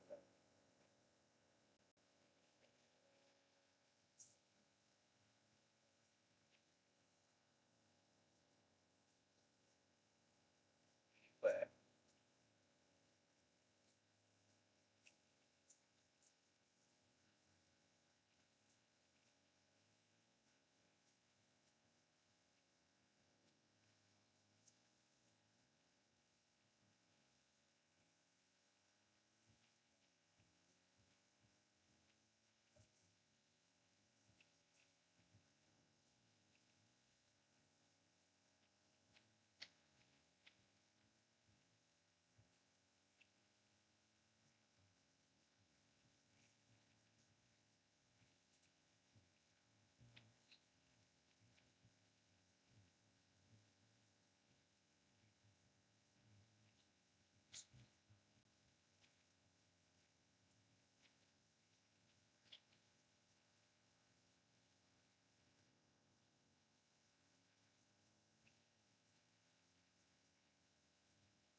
back.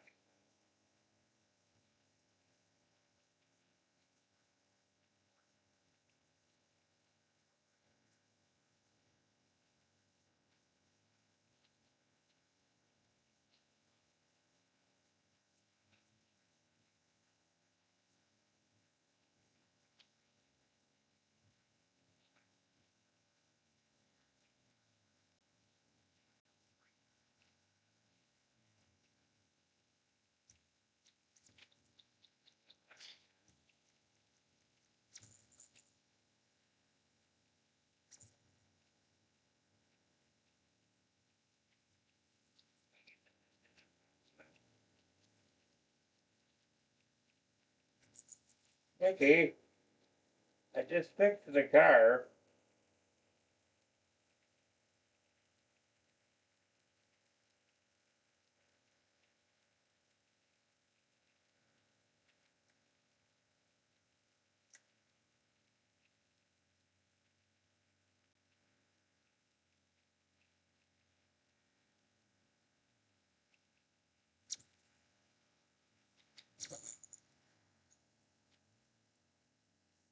back to the line.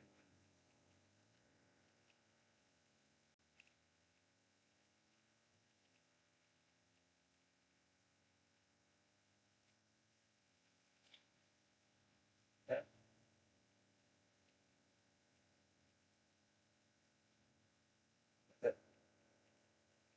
Look at the engine in the back, and the sunroof was open.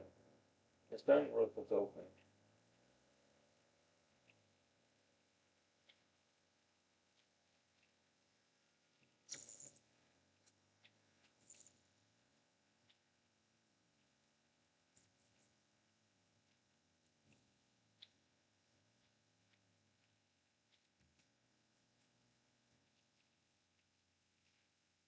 Yeah, right.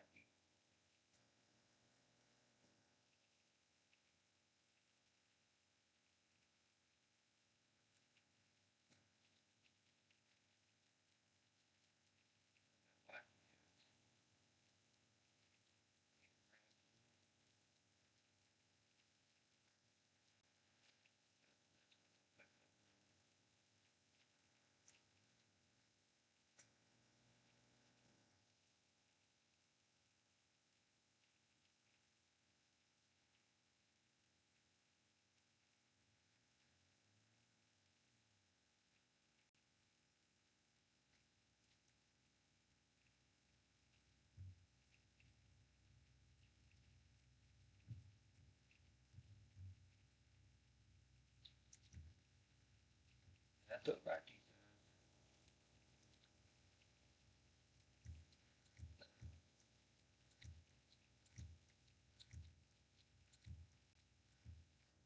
You right.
coming up, buddy.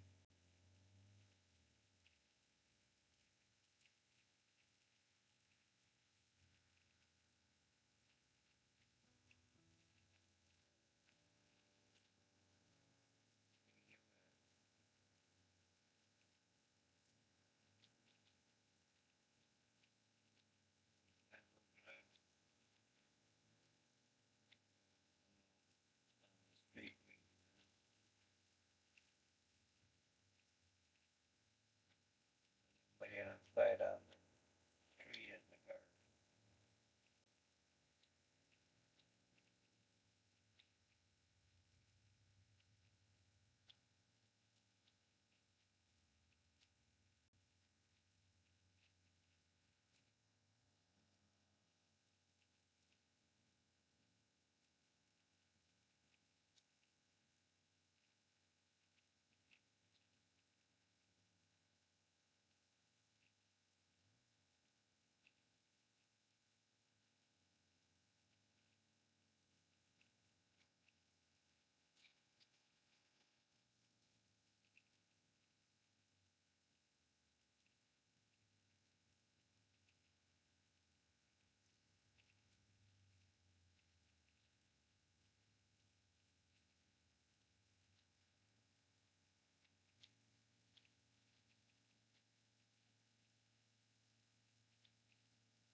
Put tires on this car.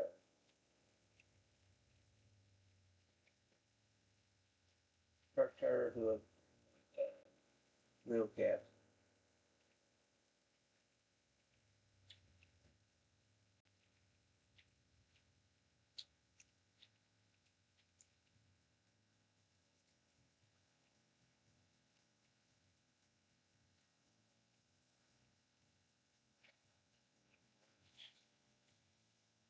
Sharp. Sharp. No. Steel.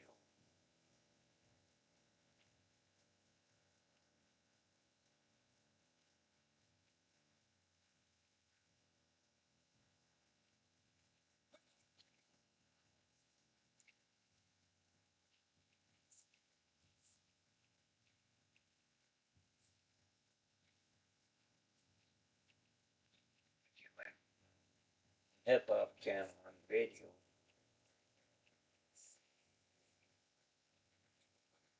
When hip hop, Buddy Rocky doing hip hop and stuff.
back.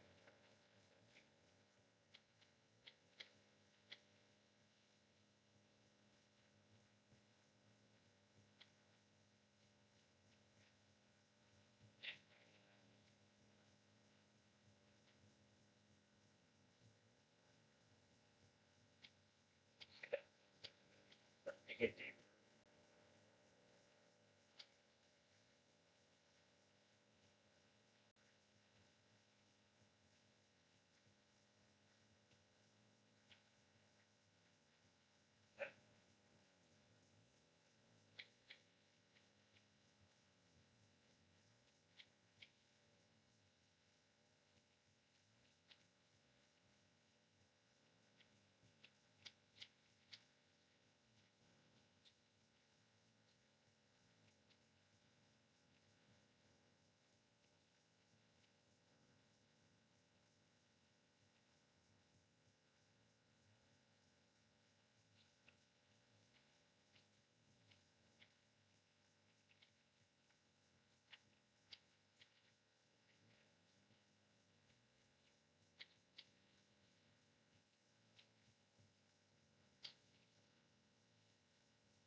Get back.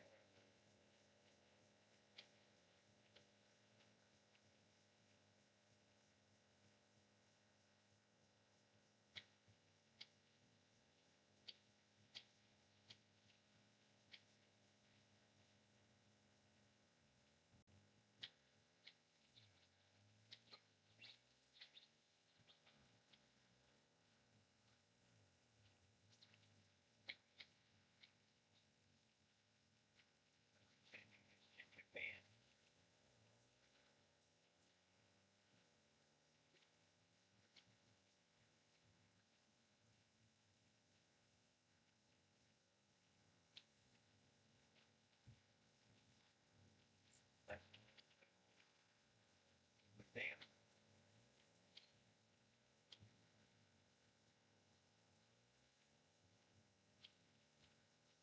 Yep.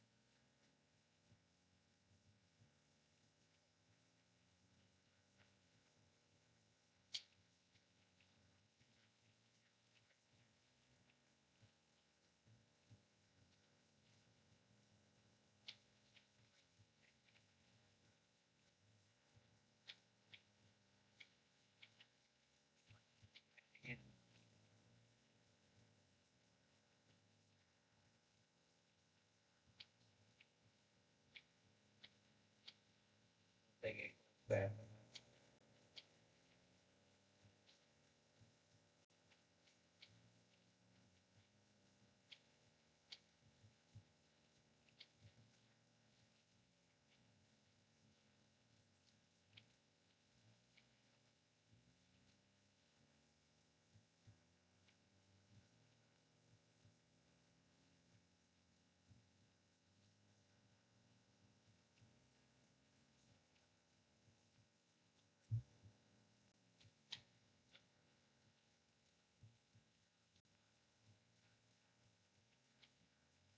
Get. Let you dig deeper.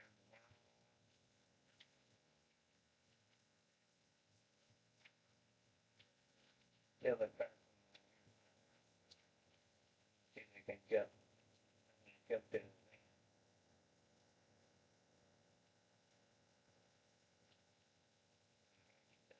the van.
Ended on the highway at least.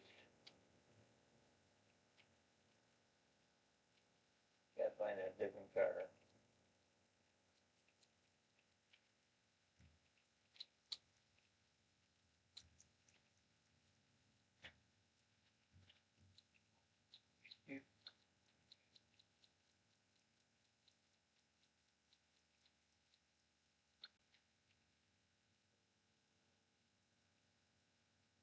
That file. What do you want? Some wheel?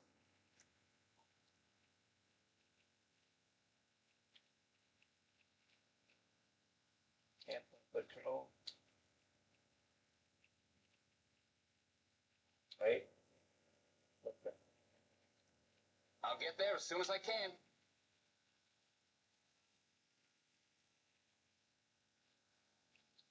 Okay.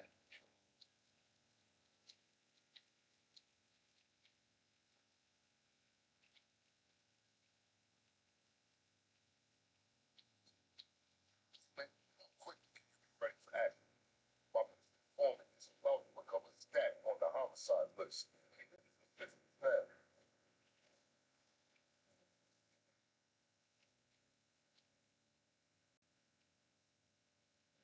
Not bad for Message received.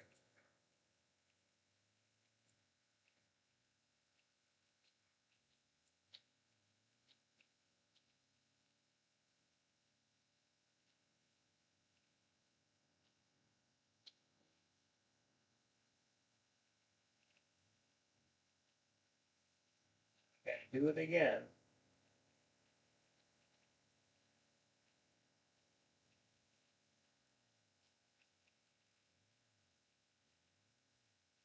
Ed.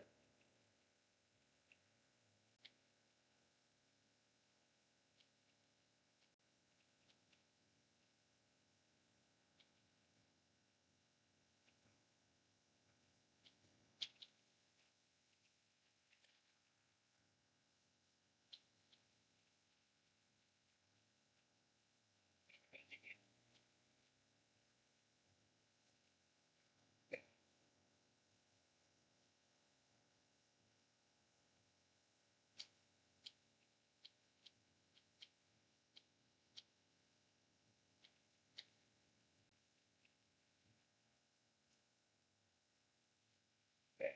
Try again, buddy.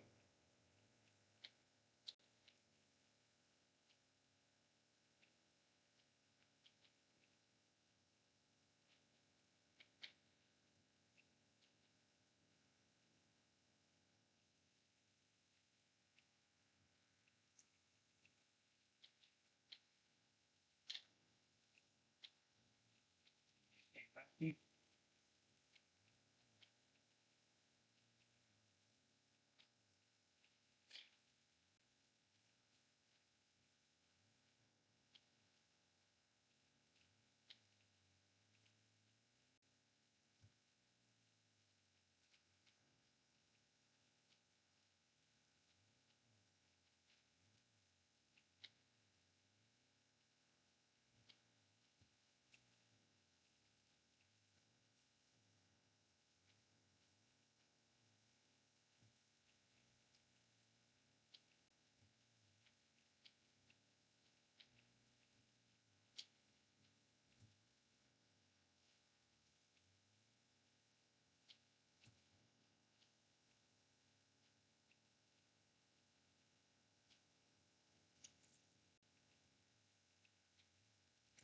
okay, buddy, go.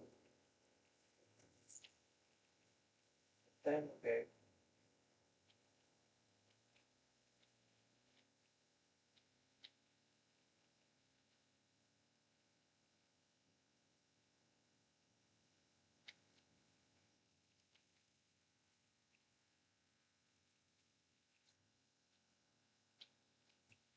Landed on my tires that time.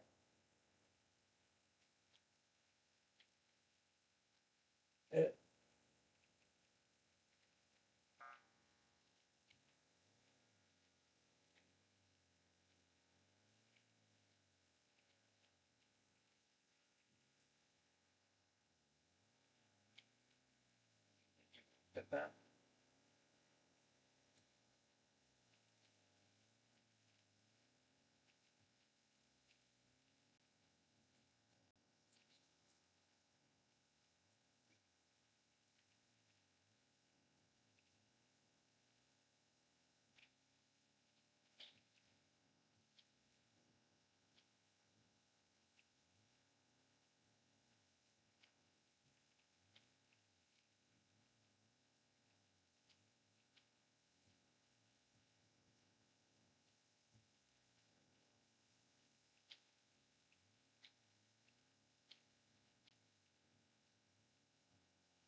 Yeah. Well, you use the boost though, right?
You have to get wheels on the ground.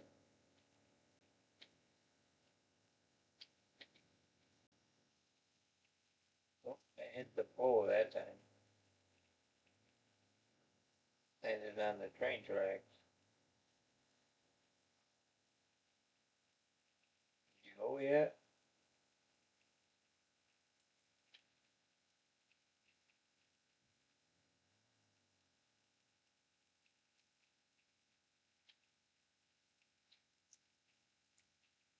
Yep.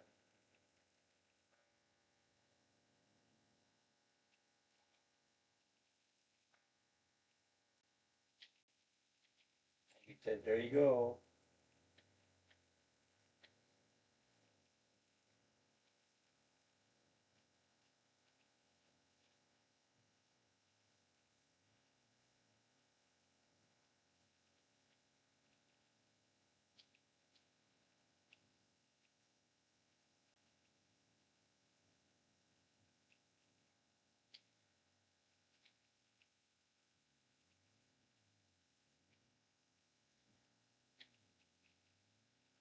Coming over.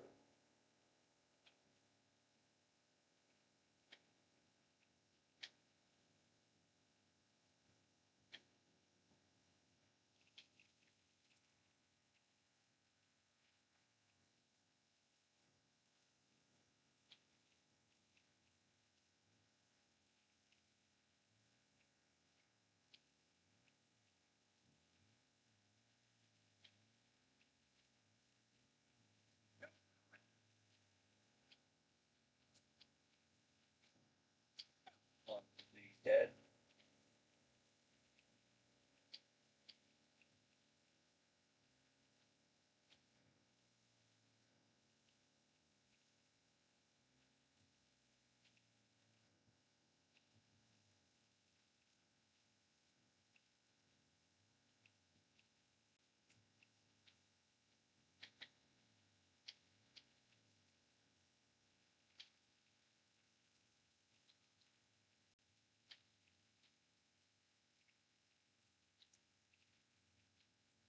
Like I said, you won't need any money.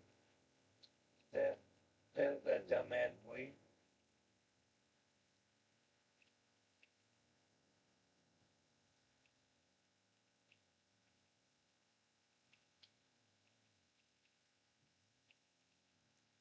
Whoop.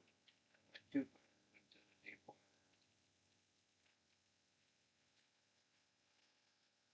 Yeah.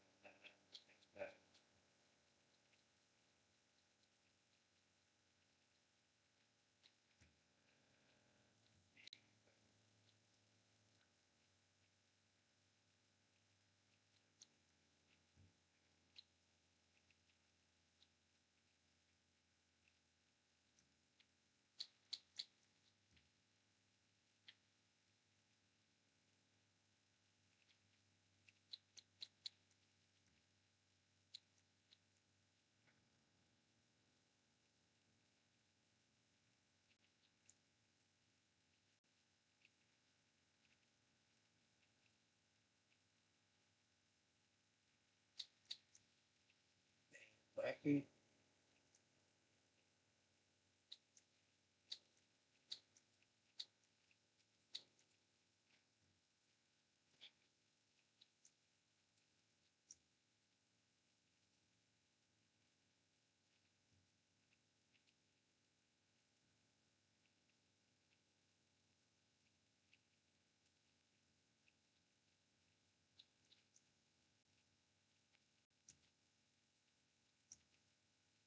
Rocky says, play, what you?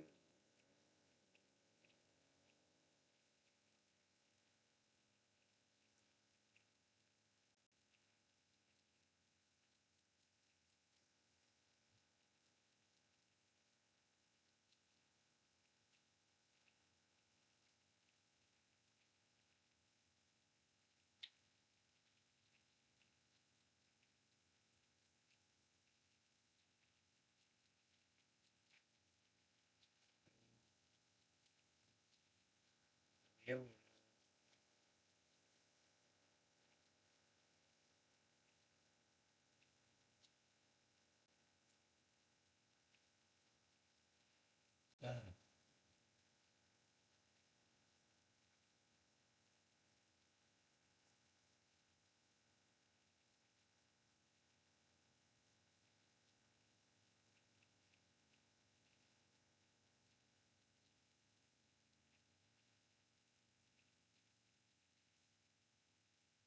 Rocky says,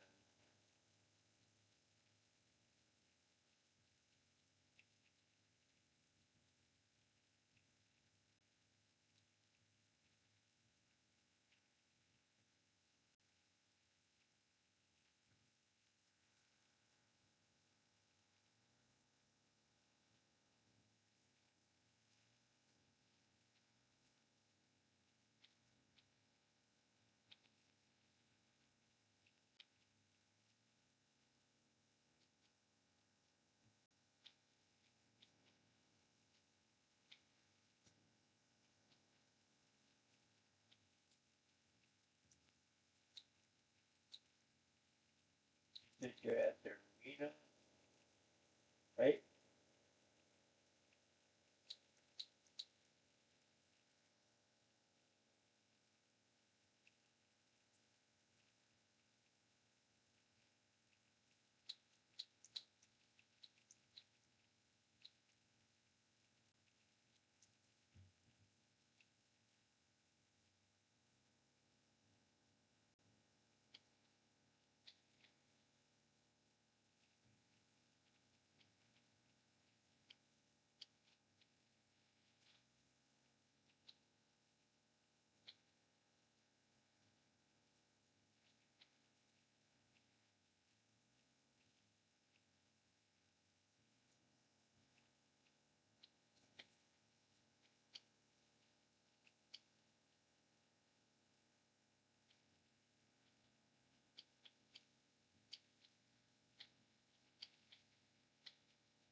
Down the, oh yeah, I see it.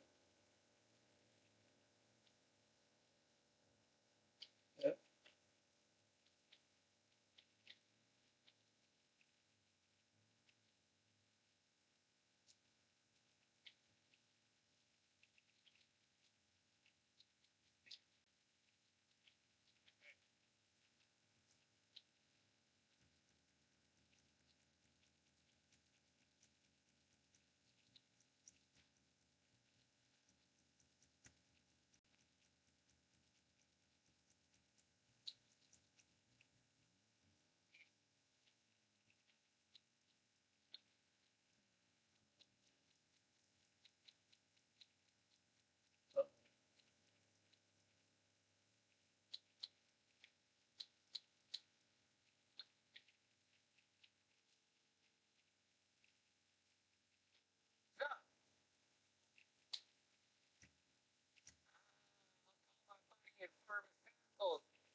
you, but I can get what we need.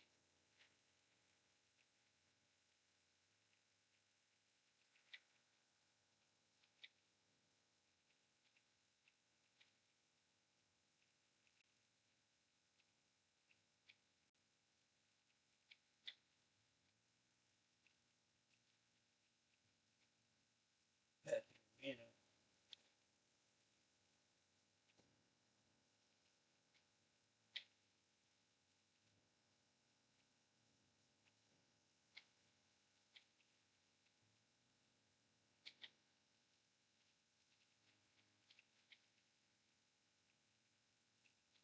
Like you're driving drunk.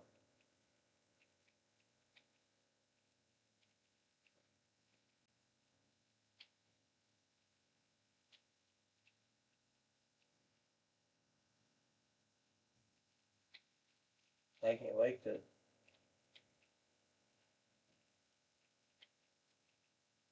You know, we'll try to jump it. But it's Rocky that he was gonna try to jump it. Sure. Come and try it.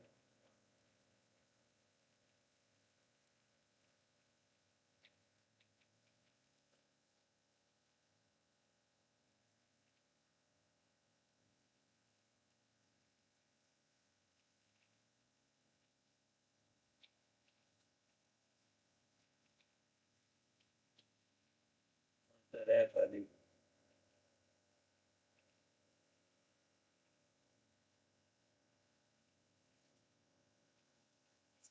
Not that,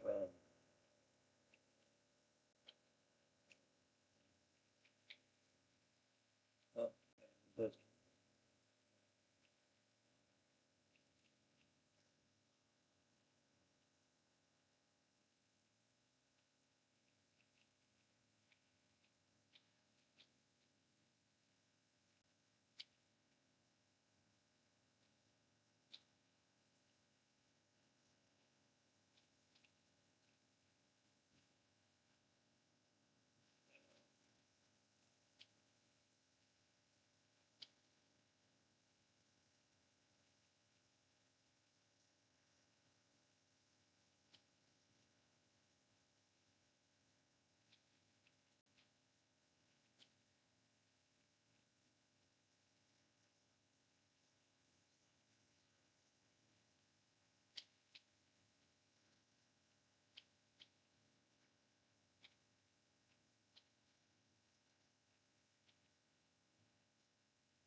what buddy you be on later? That's it. Look you up later then, okay?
give me the copy. You, on what ground?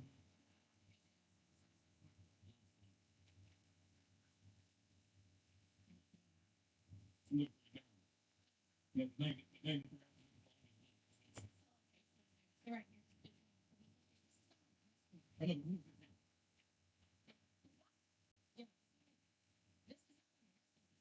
Okay, the first thing for the.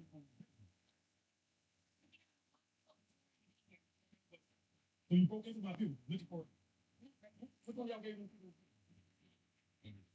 What does that?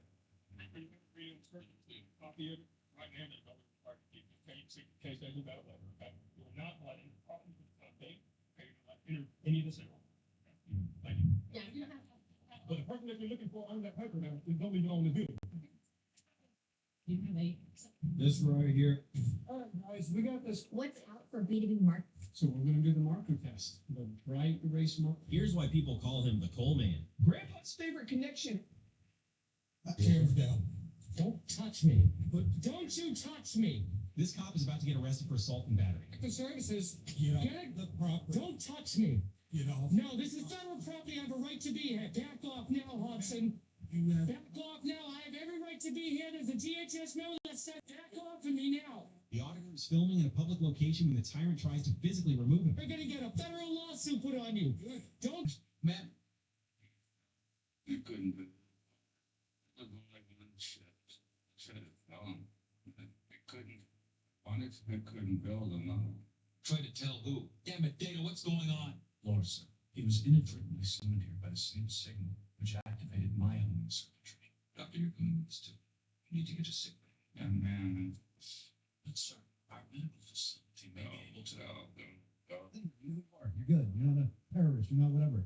But if you just decided to leave your country and come over this border, Why would a 140-year-old And I tried a 3-minute cyber. Why would a 140-year-old man boldly claim this is the secret to his long life? It sounds impossible. Yet in a small village in China, tourists say they found the oldest man in the world, now reportedly 140 years old. He lives with his wife, who has just celebrated her 100th birthday. Amazingly, she still walks around actively, gardens, and even rides a motorcycle on her own. When asked about the secret behind their long lives, the old man simply laughed and said, "I just do what I love, and I never limit myself from enjoying anything." Why would a 140-year-old man boldly claim this is the secret to his long life? It sounds impossible. Yet in a small village in China, tourists say they found the oldest man in the world, now reportedly 140 years old. He lives with his wife, who has just celebrated her. And I tried a 3-minute cybersecurity game. What's this? She had surgery on her head. Why is there an incision down to her waist? What's going on? Zoe's Verkamp's incision, the one on her chest, Yes? Why'd you cut her open like that? to harvest her organs.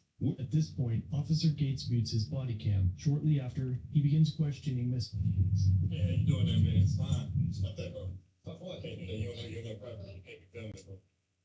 Let me know what the property. You're on property downside. Still on the outside of that property. You ain't Brian. Right? Yeah, you're not gonna pay. You're not. Geographical lines. Public sidewalk is over that way, sir. I'm on the sidewalk, genius. I'm on the sidewalk, genius. Shut up. The property's inside. Oh, it's outside as well. You're not gonna be filming. Yeah, I'm gonna report you to your manager because I can record anywhere. You are not like the others. You do not have to be destroyed. You can be assimilated. I do not wish to be. You are not like the others. You do not have to be destroyed. You can be assimilated. I do not wish to be assimilated. Resistance is futile. You will not resist what you wanted all your life. Have you ever felt a real emotion, David? Yes. On Amiaka 3, I was forced to kill a Borg and got angry. How did it feel to get angry? Top 5 credit hacks if you have both. He tried to bait him into talking, but silence just broke this cup. Watch. So in my 45+ year. With Pro Planet Peptide? I was in the bathroom floor. It's wet. It kind of smells funny, but I'm looking for it. You want it? Yeah, you want to throw it in trash? Why? It smells good. You want it? No. The what? No, it came out of the hand washing thing there. Here, you can. We don't want it? Yeah, you Well, y'all don't want it? Okay. It smells good. Oh, I can have it? Oh, okay, cool. Yeah. Sweet. All right. Thank y'all. Love y'all. I was in the bathroom. You can be arrested even if you did nothing illegal. Violent criminals. Hey guys, When This girl saw a cute little butterfly. Will someone please explain to me? You immediately. Will someone please explain to me how this blower wheel inside of a dryer, called a squirrel cage too, like a squirrel could run around in there. Could someone please explain to me how this ended up in here? I don't even know what this is. It looks like something you cut strawberries with, maybe? Of your dryer. You immediately escalated this thing the moment I walked up. Hit the game. I want to see him. Arctic Eric. We're gonna people sleep with their bedroom environments, not.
That everything from electrical to computer networking and avionics, all of the obviously the propellant loading, piping, and all of the pneumatics and hydraulics and all of that pipe. It's really important to show all the various, thousands of people across the US and internationally. It's launch in the years ahead. The next question. Great questions here about the crawler itself. So I'm just going to run through these. First of all, we have 9/8 Central, and they are asking, will this be the last time the Mobile Launcher 1 will be used? Philip, I believe it's going to be used on Artemis 3, and I'm not sure if they're going to retrofit it for Block 1B, or if it's only going to be Mobile Launcher 2 for Block 1B. It's the Mobile Launcher 2 will be for Block 1B and then in theory Block 2. But yeah, I don't think they have any. They maybe have some wishes about being able to reconfigure Mobile Launcher 1, but I don't think have any concrete plans to do that. In terms of the crawler Transporter 2 is the one that's going to be used for both, and that's already been modified to handle the load for Mobile Launcher 2 and for the Block 1B and also in theory the Block 2 here. Indeed, and along those lines, we had a WG Mojo say, quote, tell us about the Apollo era thing carrying it. I believe the Apollo era thing, quote, is in reference to the Crawler Transporter. So I guess I'm just wondering if you could tell us about the Crawler Transporter, which has been used for many decades at this point, carrying various rockets from the VAB to Launch Complex 39. It absolutely has. It's the Crawler Transporter 2 that you're looking at today that they're using, which was built about 50 years ago, but has been upgraded multiple times since it was first used. It's, as I mentioned before, about the size of a baseball field, and it's 1 mile per hour when it's fully loaded. It's unloaded to 2 miles per hour. I mean, it's a Speedy Gonzalez vehicle. It is an engineering marvel by itself. The gather itself is just incredible to see. And I'm really excited to see it being used again for a lunar launcher. I believe it weighs somewhere around 6 million pounds plus, which is just crazy to think, just that alone, and has about a height of around 26 feet when it's fully at its full height, and it's carrying obviously the Mobile Launcher 1. When it gets to the launch pad, it will then hand over its power to the launch pad and fall away and go back to where it's going to be stationed while it goes into launch mode, which is pretty exciting to see. And we have another question here. The SLS launch from the Pruger, or is it somehow removed before launch? Well, Sawyer, the Pruger itself is independent from the platform that SLS sits on, right? Exactly right. So the crawler transporter kind of crawls its way into the VAV and then plants itself underneath the mobile launcher. And again,